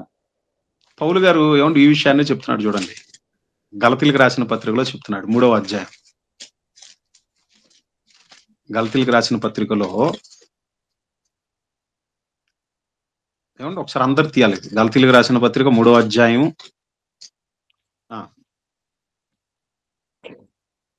అందులో 10వ వచనం చూడండి. ధర్మశాస్త్రము విధించిన క్రియలకు సంబంధులందరూ శాపమునకు లోనైనారు. ఎందుకనగా ధర్మశాస్త్ర గ్రంథమందు రాయబడిన విధులన్నీ చేయుటయందు నిలకడగా ఉండని ప్రతి వాడును శాపగ్రస్తుడు అని రాయబడి ఉన్నది. అంతే మరి ధర్మశాస్త్రమందు ఏమండి, ఎవడైతే ధర్మశాస్త్రమందు అక్కడ మరి దేవుడు ఇవి పనులు మీరు చేయాలి, చేయకపోతే మీరు శాపగ్రస్తులు అన్నాడో, మరి ఇప్పుడు ఆ విధులను చేయకపోబట్టి మనుషులు ఏమయ్యారు ఇప్పుడు చెప్పండి. ఇప్పుడు మరి అంటే దేవుడు ఇచ్చి ఏమంటే ఒక విధంగా చెప్పాలనంటే దానికి అంటే ఆ ధర్మశాస్త్రం అనేటటువంటి ఏమంటే ఆ చెరలో బంధించేసినట్ట దేవుడు. ఇంకా మీకు అర్థమవటానికి ఒక చిన్న ప్రశ్న వేస్తాను, జాగ్రత్తగా ఆలోచించండి. ఏమంటే ఇప్పుడు ట్రాఫిక్ రూల్స్ అనేవి ఎందుకు వచ్చాయి చెప్పండి? యాక్సిడెంట్లు జరగకుండా. ఇప్పుడు యాక్సిడెంట్లు జరగకూడదు అనేటటువంటి ఉద్దేశంతో ఏమొచ్చాయి చెప్పండి? ట్రాఫిక్ సిగ్నల్స్ వచ్చాయి, రూల్స్ వచ్చాయి. ఇప్పుడు రూల్స్ ని మనం బ్రేక్ చేసాం అనుకోండి, ఏముంటుంది చెప్పండి మనకి? యాక్సిడెంట్లు జరుగుతాయి. రూల్స్ మనం బ్రేక్ చేస్తున్నాం, యాక్సిడెంట్లు జరగకూడదనే ఉద్దేశంతో రూల్స్ పెట్టారు. మరి సిగ్నల్ జంప్ చేయకూడదని, హెల్మెట్లు పెట్టుకోవాలని పెట్టారు లేదా? కార్లు వెళ్ళి సీట్ బెల్ట్లు పెట్టుకోవాలని. మరి అయినా సరే ఇప్పుడు ఈ రూల్స్ వచ్చిన తర్వాత కూడా మరి బ్రేక్ చేస్తున్నారా జనాలు? బ్రేక్ చేసి ఫైన్ కడుతున్న వాళ్ళు ఉన్నారా లేరా నా ప్రశ్న. ఉన్నారన్నా. మరి బ్రేక్ చేసి ఫైన్లు కట్టేటటువంటి జనాలు ఉన్నప్పుడు మరి రూల్స్ ఎందుకు పెట్టారు? ఫైన్లు కలెక్ట్ చేయడానికే పెట్టారా రూల్స్? నా ప్రశ్న మీకు అర్థమవుతుందా? ఇప్పుడు జనాలు మరి బ్రేక్ చేసి మీకు వాళ్ళు అడిగిన ప్రశ్న ఇలా ఉంది, నేను అడిగిన ప్రశ్న వాళ్ళు అడిగిన ప్రశ్న ఒకేలా ఉంది. మీకు అర్థమవుతుందో లేదు? జనాలు మరి రూల్స్ బ్రేక్ చేసి ఫైన్లు కడుతున్నప్పుడు అసలు రూల్స్ పెట్టడం దేనికి? అంటే పెట్టిన ఉద్దేశం మంచిదే. పాయింట్ గమనిస్తున్నారో లేదో మీరు? పెట్టిన ఉద్దేశం మంచిది, యాక్సిడెంట్లు అవ్వకుండా ఉండటం కోసం అని మంచి ఉద్దేశంతోనే పెట్టారు. కానీ ఆ ఉద్దేశాన్ని గమనించక జనాలే దాన్ని ఏం చేస్తున్నారు చెప్పండి? బ్రేక్ చేస్తున్నారు. తప్పు ఎవరిది? మంచి ఉద్దేశంతో రూల్స్ పెట్టిన వాళ్ళది తప్ప, లేదా దాన్ని బ్రేక్ చేస్తూ ఫైన్లు కడుతున్న వాళ్ళు తప్ప? ఇప్పుడు మీరు చెప్పాలి జవాబు నాకు. రూల్స్ బ్రేక్ చేసే వాళ్ళదే తప్ప. ప్రియమైన దేవుని వారలారా, సామెతల గ్రంథము 29వ అధ్యాయము 18వ వచనం చూడండి. సామెతల గ్రంథం 29వ అధ్యాయం 18వ వచనం. దేవోక్తి లేని ఎడల జనులు కట్టులేక తిరుగుదురు, ధర్మశాస్త్రము అనుసరించువాడు ధన్యుడు. అది ఇప్పుడు మీకు అర్థమైందా? దేవోక్తి ఎందుకు వచ్చిందో తెలుసా మీకు? ధర్మశాస్త్రం ఎందుకు ఇచ్చాడో తెలుసా? దేవుడు ఎందుకు ఇచ్చాడు చెప్పండి? దేవోక్తి లేని ఎడల జనులు కట్టులేక తిరుగుదురు. ధర్మశాస్త్రం వచ్చిన తర్వాతే తెలిసింది మనిషికి మంచేదో చెడేదో. మీకు అర్థమవుతుందా? ఈ విషయాన్ని రోమిలకు రాసిన పత్రికలో పౌలు గారు చెప్తారు. ధర్మశాస్త్రం లేనంత వరకు అసలు పాపం ఏంటో అనేది ఎవడికి తెలీదు, ఏది మంచో ఏది చెడో ఎవడికి తెలీదు. ధర్మశాస్త్రం వచ్చిన తర్వాత ఇదిగో అకార్డింగ్ టు లా, దీనిని మీరితే నువ్వు పాపివి, దీనిని అనుసరిస్తే నువ్వు ధర్మశాస్త్ర సంబంధమైన క్రియను బట్టి నీతిమంతుడు అవుతావు. కానీ విచిత్రం ఏంటంటే అలా ధర్మశాస్త్ర సంబంధమైన క్రియను బట్టి ఎవడు నీతిమంతుడిగా తీర్చబడలేనటువంటి తరుణంలో ధర్మశాస్త్రాన్ని యేసుక్రీస్తుల ప్రభువారు ఏం చేశాడయ్యానంటే శరీరధారిగా ఈ భూమి మీదకి వచ్చిన ఆయన నెరవేర్చి దాన్ని కొట్టివేశాడు. మీకు పాయింట్ అర్థమవుతుందో లేదు? మనం కొట్టివేశాడు అని అంటున్నాం మనం ఎంతసేపు. ఇక్కడ కూడా చాలా మందికి డెప్త్ తెలియదండి. కొట్టివేసింది ఏంటో తెలుసా? ధర్మశాస్త్రంలో ఉన్నటువంటి ఆచార సంబంధమైనవి ఏవైతే ఉన్నాయో వాటిని కొట్టివేశాడు కానీ మూలం ఏదైతే ఉన్నదో బేస్ దాన్ని అలాగే ఉంచేశాడు. మీకు అర్థమవుతుందా మీకు? ధర్మశాస్త్రంలో ఉన్నటువంటి ఆచార సంబంధమైన ఉంటాయి కదా, ఈ శరీర ఆచార సంబంధమైనవి, ఈ పండగలు ఏవైతే ఉంటాయో, ఈ బలులు గిలులు వీటిని తీసేశాడు గాని మూలం ఏంటి చెప్పండి? చూద్దాం ఒకసారి. ధర్మశాస్త్రంలో ఇవ్వబడినటువంటి మూలం ఏంటనేది మీకే తెలిసిపోతుంది. నిర్గమాకాండం. ఈ సందర్భంగా అందరూ తీయాలి ఇది. నిర్గమాకాండం 20వ అధ్యాయము. అందులో నీ దేవుడైన యెహోవాని నువ్వు నీ పూర్ణ బలముతో నీ పూర్ణ ఆత్మతో ఆయన నువ్వు సేవించాలి. ఇలాంటి ఆజ్ఞలు ఇచ్చాడు కదండి. ఆ తర్వాత నరహత్య చేయకూడదు, వ్యభిచరించకూడదు, దొంగిలింపకూడదు, నీ పొరుగు వాని మీద అబద్ధ సాక్ష్యం పలకకూడదు. ఇదంతా ధర్మశాస్త్రం రావటానికి మునుపు ఇది చేయకూడదు అనేది వాళ్ళకి లేదు, ఇశ్రాయేలీయులకు లేదు. దేవోక్తి లేకపోతే జనులు కట్టు లేకుండా తిరుగుతారు. కాబట్టి నిన్ను వలె నీ పొరుగు వారిని నువ్వు ప్రేమించాలి అనేటటువంటిది ఇందులో దాగి ఉన్నాయి. ఈ ఆజ్ఞల్లో దాగి ఉన్నది అదే. మీరు జాగ్రత్తగా కూర్చొని చదవండి మళ్ళీ ఒకసారి. ఇవి నరహత్య చేయకూడదు, వ్యభిచరింపకూడదు, దొంగిలించొద్దు, నీ పొరుగు వాని మీద అబద్ధ సాక్ష్యం పలకకూడదు, నీ పొరుగు వాని భార్యనైనను, దాసుడనైనను, దాసీనైనను, యొద్దునైనను, గాడిదనైనను, ఆ మాటకు వస్తే దేనినైనను ఆశింపవద్దని అంటే ఏంటి దాని అర్థం? ఇండైరెక్ట్ గా నిన్ను వలె నీ పొరుగు వారిని ప్రేమించమని చెప్పకనే చెప్తున్నాడు. అది మీకు పాయింట్ అర్థమవుతుందా? అంటే ధర్మశాస్త్రములో ఆ పదాజ్ఞలను కట్ షార్ట్ చేసి 2 ఆజ్ఞలుగా చెప్పాడు యేసుక్రీస్తుల ప్రభువారు. మీకు అర్థమవుతుందా? పదాజ్ఞలు ఏవైతే ఉన్నాయో అందులో కొన్ని ఆజ్ఞలు ఏం చేస్తున్నాయి అనంటే పొరుగువాడిని ప్రేమించమంటున్నాయి. మిగిలిన ఆ మొదటి ఆజ్ఞలు ఏంటయ్యానంటే నిన్ను వలె, అంటే నీ పూర్ణ బలముతో నీ పూర్ణ ఆత్మతో నువ్వు ఏంటనంటే నీ దేవుణ్ణి నువ్వు సేవించాలి, నిన్ను వల్ల నీ పొరుగు వారిని ప్రేమించాలి అన్న ఆ 2 ఆజ్ఞలే ఇదిగో 10 ఆజ్ఞలుగా ఇవ్వబడ్డాయి పాత నిబంధన. అవి అలాగే ఉంచేశాడు, వాటిని ఏం కొట్టేలేదు ఆయన. మీకు పాయింట్ అర్థమవుతుందో లేదో? అందుకని నూతన నిబంధనలో కూడా 2 అలాగే ఉన్నాయి. మీకు అర్థమవుతుంది కదా? అందుకనే రోమిలికి రాసిన పత్రికలో కూడా పౌలు గారు ఆ మాటనే చెప్తాడు చూడండి. ఇప్పుడు రోమిలికి రాసిన పత్రిక, ఈ సందర్భంగా మీరు వచ్చేయాల. రోమిలికి రాసిన పత్రిక 13వ అధ్యాయము. అందులో 8, 9, 10 వచనాలు చూడండి ఒకసారి. రోమిలికి రాసిన పత్రిక 13వ అధ్యాయం 8, 9, 10 వచనాలు. ఒకనినొకడు ప్రేమించుట విషయములో తప్ప మరి ఏమీ ఎవనికి అచ్చి ఉండవద్దు. పొరుగువానిని ప్రేమించువాడే ధర్మశాస్త్రమును నెరవేర్చిన వాడు. ఇప్పుడు మీకు పాయింట్ అర్థమైంది కదండి? ఎవడైతే పొరుగువాడిని ప్రేమిస్తాడో వాడే ధర్మశాస్త్రాన్ని నెరవేర్చిన వాడు అవుతాడు. ఎలయనగా వ్యభిచరింపవద్దు, నరహత్య చేయవద్దు, దొంగిలించవద్దు, ఆశింపవద్దు అనునవి మరి ఏ ఆజ్ఞ ఉన్న ఎడల అదియు నిన్ను వలె నీ పొరుగువాన్ని ప్రేమింపవలనను వాక్యములో సంక్షేపముగా ఇమిడి ఉన్నవి. మీకు ఇప్పుడు పాయింట్ అర్థమైంది కదండి? చాలా మందికి తెలియదండి. యేసుక్రీస్తుల ప్రభువు ధర్మశాస్త్రం కొట్టేశాడని అంటే ఏం కొట్టేశాడు ధర్మశాస్త్రంలో? ఆచార సంబంధమైనవి ఏవైతే ఈ బలులు నైవేద్యాలు, మీకు అర్థమవుతున్నాయి కదా, ఈ పండగలు, అమావాస్యలు, గిమావాస్యలు, పర్ణశాల పండుగలు, పస్కా పండుగలు, ఈ కొట్టేశాడు ఆయన. కానీ మూలం బేస్ ఏదైతే ఉన్నదో నీ దేవుణ్ణి నువ్వు నీ పూర్ణ ఆత్మతో నీ పూర్ణ బలంతో సేవించాలన్నది అలాగే ఉంది. మిగిలిన ఆజ్ఞలు ఏవైతే ఉన్నాయో వాటిని కట్ షార్ట్ గా నిన్ను వలె నీ పొరుగు వారిని ప్రేమించమని ఇచ్చేసాడు 2వ ఆజ్ఞ కింద. అర్థమైందా మీకు? అవి అలాగే ఉన్నాయి. మోరల్ వాల్యూస్ కు సంబంధించినవి ఏవైతే ఉన్నాయో ధర్మశాస్త్రంలో పాత నిబంధనలో యాజ్ ఇట్ ఈజ్ నూతన నిబంధనలో కూడా అవే ఉన్నాయి. మీకు అర్థమవుతుందో లేదో? చాలా మందికి ఈ విషయం తెలియదండి. అందుకని అంటున్నాడు 10వ వచనంలో, ప్రేమ పొరుగువానికి కీడు చేయదు గనక ప్రేమ కలిగి ఉండుట ధర్మశాస్త్రమును నెరవేర్చుటయే.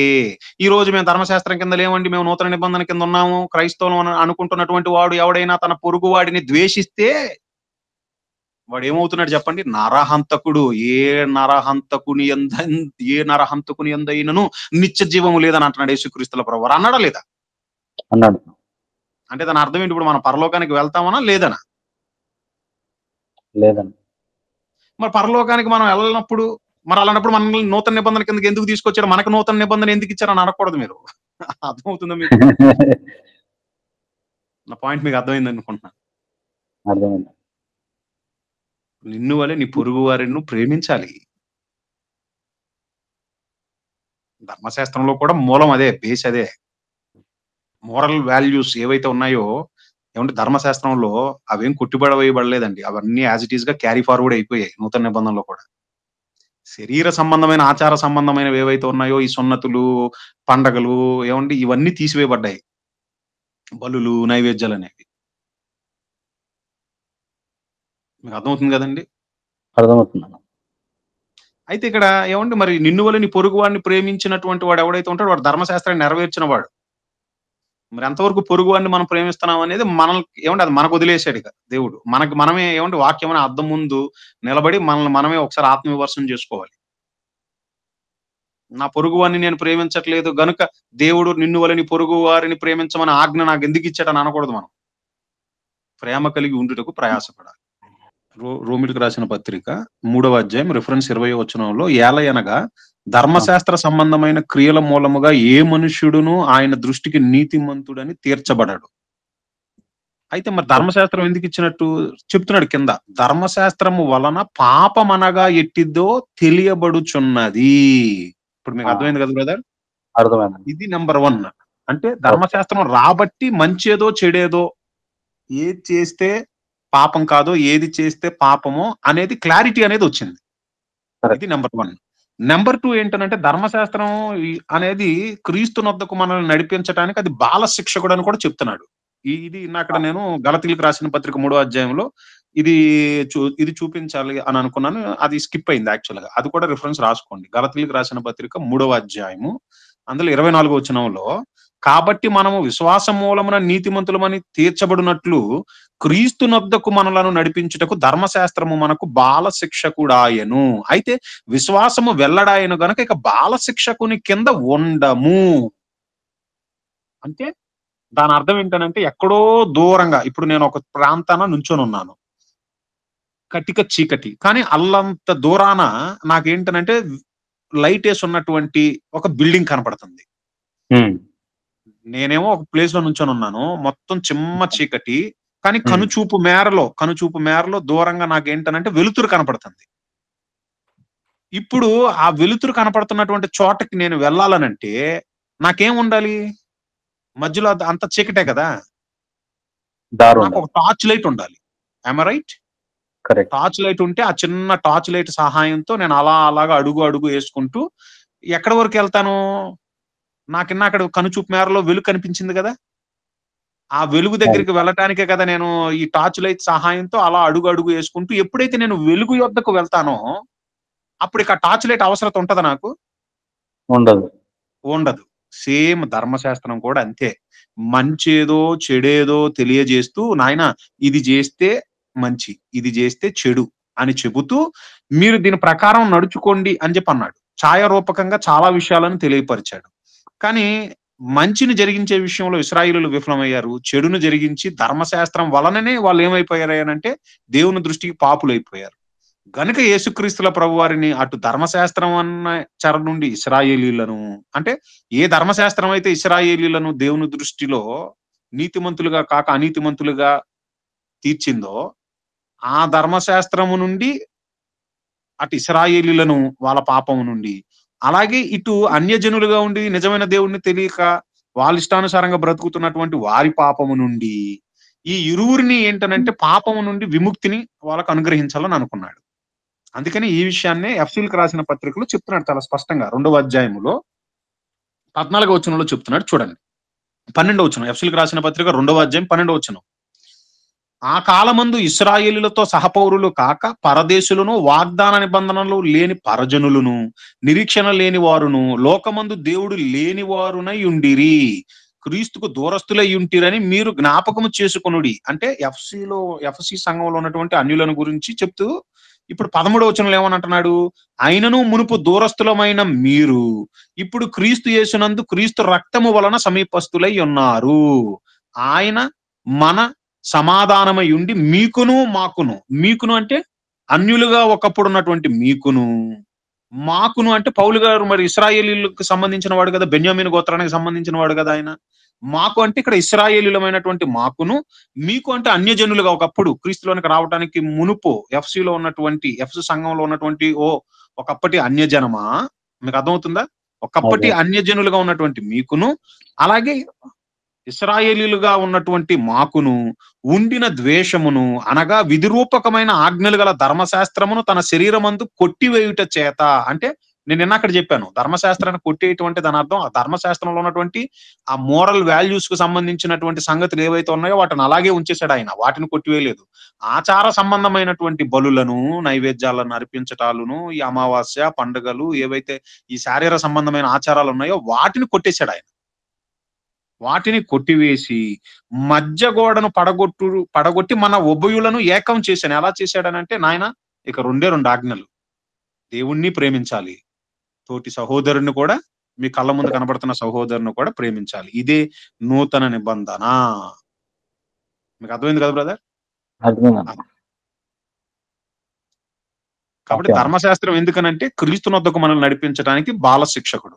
అట్ ది సేమ్ టైం పాపం అంటే ఏంటనేది ధర్మశాస్త్రం వచ్చిన తర్వాత అది ఏది పాపము అనేది ఆరోపించటం అనేది జరిగిందనమాట. ఏది పాపమో ఏది పాపం కాదు అనేది ధర్మశాస్త్రం వచ్చిన తర్వాత తెలిసింది జనాలకి. మరి క్రైస్తవులైనటువంటి వారు క్రీస్తును ఏమంటే విశ్వసించుట ద్వారా, గుర్తుపెట్టుకోండి ఇది చాలా మంది ఈ ప్రశ్న ఎందుకు వేసానంటే, చాలా మంది తెలియక మేము పుట్టు క్రైస్తవులం అంటారు. ఆ పదమే తప్పండి. చాలా మంది తెలియక ఏమంటారు, మేము పుట్టు క్రైస్తవులం అంటే దాని అర్థం ఏంటి? పుట్టుకతోనే మేము క్రైస్తవులో పుట్టాము, క్రైస్తవులుగానే ఉన్నాము. ఎందుకంటున్నారు ఆ మాట? ఎందుకంటే మా తల్లిదండ్రులు క్రైస్తవులు కాబట్టి, క్రైస్తవ దంపతులకు మేము పుట్టాం కాబట్టి మేము క్రైస్తవులము పుట్టుకతోనే అని. అది చాలా రాంగ్ అండి. అది పుట్టుకతో ఏమంటే ఒక పురుషుడైనా ఒక స్త్రీ అయినా ఏమంటే క్రైస్తవుడు అవ్వాడు. అది మీరు గుర్తుపెట్టుకోవాలి. మరి నువ్వు ఎప్పుడు క్రైస్తవుడు అవుతావు? నువ్వు ఎప్పుడైతే యేసుక్రీస్తుల ప్రభు వారిని సురక్షకుడిగా అంగీకరిస్తావో, నీటి మూలముగా ఆత్మ మూలంగా నువ్వు ఎప్పుడైతే జన్మిస్తావో, బాప్తిస్మం ద్వారా, పాయింట్ అర్థమవుతుంది కదా, అప్పుడు నువ్వు క్రైస్తవుడివి, క్రైస్తవురాలు అవుతున్నావు. ఇప్పుడు మీకు పాయింట్ అర్థమైంది కదండి?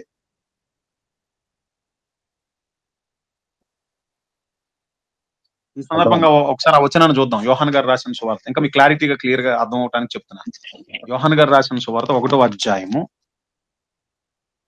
యోహాన్ గారు రాసిన సువార్త 1వ అధ్యాయము, అందులో 3వ అధ్యాయంలో యేసుక్రీస్తుల ప్రభువారు ఏమంటున్నారో చూడండి. 3వ వచనంలో, ఒకడు క్రొత్తగా జన్మించితేనే గాని అతడు దేవుని రాజ్యమును చూడలేడని మీతో నిశ్చయముగా చెప్పుచున్నాను నేను అన్నాడు ఆయన. ఒకడు క్రొత్తగా జన్మించితేనే గాని అతడు దేవుని రాజ్యమును చూడలేడని మీతో నిశ్చయముగా చెప్పుచున్నాను నేను. అప్పుడు డౌట్ వచ్చేసింది. ముసలివాడినైనటువంటి నేను అడుగుతున్నాడు అనమాట. ఆ నికోదేము అనేటటువంటి పరిచయుడు అడుగుతున్నాడు, ముసలివాడినైనా నేను మళ్ళీ నా తల్లి గర్భంలో గెలిపోయిన మళ్ళీ నేను పుట్టడం ఏంటి స్వామి అంటున్నప్పుడు ఆయన చెప్తున్నాడు, యేసుక్రీస్తుల ప్రభువారు ఏమనంటున్నారు, శరీర మూలముగా జన్మించినది శరీరమును, ఆత్మ మూలముగా జన్మించినది ఆత్మయునై ఉన్నది. మీరు క్రొత్తగా జన్మింపవలనని నేను మీతో చెప్పినందుకు ఆశ్చర్యపడవద్దు. నీటి మూలముగా ఆత్మ మూలముగా జన్మించినటువంటి వాడు. అందుకనే ఏమండి, అది ఎప్పుడు జరుగుతుంది? నీటి మూలంగా అంటే బాప్తిసం తీసుకున్న రోజు. మరి ఆత్మ మూలంగా అంటే టైం టేకింగ్ ప్రాసెస్. అది వాక్యం విని పరిశుద్ధాత్మ సహాయంతో నీలో ఉన్నటువంటి ఆ దుర్గుణాలన్నిటినీ నువ్వు వదిలించుకొని వెలుగు ఏమండి సంబంధిగా వెలుగు ఫలాలను ఫలించడం నువ్వు ప్రారంభించావనంటే దాని అర్థం ఏంటంటే నీటి మూలంగా ఆత్మ మూలంగా నువ్వు జన్మించిన వాడు, దేవుని కుమారుడవు నువ్వు. అందుకని ఇప్పుడు యోహాను గారు రాసిన సువార్త 1వ అధ్యాయం 12వ వచనానికి రండి. యోహాను గారు రాసిన సువార్త 1వ అధ్యాయం 12వ వచనం. తన్ను ఎందరు అంగీకరించిరో వారందరికీ, అనగా తన నామమునందు విశ్వాసముంచిన వారికి దేవుని పిల్లలగుటకు ఆయన అధికారము అనుగ్రహించెను. వారు దేవుని వలన పుట్టిన వారే గాని రక్తము వలనైనను శరీరేచ్ఛల వలనైనను మనుష్యేచ్ఛల వలనైనను పుట్టిన వారు కారు. ఇప్పుడు మీకు అర్థమైంది కదండి? రక్తము వలనైనను ఏమండి శరీరేచ్ఛల వలనైనను మనుష్యేచ్ఛల వలనైనను పుట్టినవారు కారట. మరి వాళ్ళు ఎవరు? దేవుని మూలంగా పుట్టారట. దేవుని మూలంగా వాళ్ళు ఎలా పుట్టారు స్వామి అని అంటే పైన 12వ వచనంలో చెప్తున్నాడు ఏమని, తన నామమునందు విశ్వాసముంచిన వారికి దేవుని పిల్లలగుటకు ఆయన అధికారము అనుగ్రహించాను. పాయింట్ మీకు అర్థమైంది కదండి? అంటే విశ్వాసము ద్వారా మనం ఎప్పుడైతే బాప్తిసం తీసుకుంటున్నామో, క్రీస్తుని సురక్షకుడిగా అంగీకరించి, అప్పుడు మనం క్రైస్తవురాలము అవుతున్నాం. అది 12వ వచనంలో తన్నును ఎందరు అంగీకరించిరో వారందరికీ అనగా తన నామము నందు విశ్వాసం ఉంచిన వారికి దేవుని పిల్లలగుటకు ఆయన అధికారము అనుగ్రహించెను. వారు దేవుని వలన పుట్టిన వారే గాని రక్తము వలనైనను శరీరేచ్ఛల వలనైనను మనుష్యేచ్ఛల వలనైనను పుట్టిన వారు కారు. మరి ఎలాగ వీళ్ళు దేవుని మూలంగా పుట్టారు అనేది చెప్తున్నాడు. ఒకడు నీటి మూలముగా ఆత్మ మూలంగా జన్మించితేనే కాని వాడు నేను ఉండేటటువంటి ఆ పరలోకానికి రాలేడు వాడు. మరి నీటి మూలముగా ఆత్మ మూలంగానంటే బాప్తిస్మం తీసుకుంటున్నాం, నీటిలో మనల్ని ముంచుతున్నారు, లేపుతున్నారు, క్రొత్త జన్మ. ఆత్మ మూలంగా అంటే పరిశుద్ధాత్మని వరంగా పొందుకున్నటువంటి నీవు నీలో నిద్రాణమై పరిశుద్ధాత్మ సహాయంతో నీలో నిద్రాణమై ఉంటున్నటువంటి ఆ మంచి ఆ లక్షణాలను నువ్వు పెంపొందించుకొని దుష్టుని లక్షణాలు ఏవైతే ఉన్నాయో వాటన్నిటినీ నువ్వు తీసివేసుకోవటం. ఫలితం ఏంటనంటే ఒక వెలుగు సంబంధిగా మంచి ఫలములను నువ్వు దేవుడి కోసం ఫలించిన వాడు అవుతావు, దేవుని కుమారుడు అవుతావు, పాపాన్ని అసహించుకుంటావు, చెడుతనములకు దూరంగా ఉంటావు, దేవుని యందు భయభక్తులు కలిగి ఆయన కోసం బ్రతుకుతావు, దేవుని కుమారుడు అవుతావు. థ్యాంక్ యూ అన్న.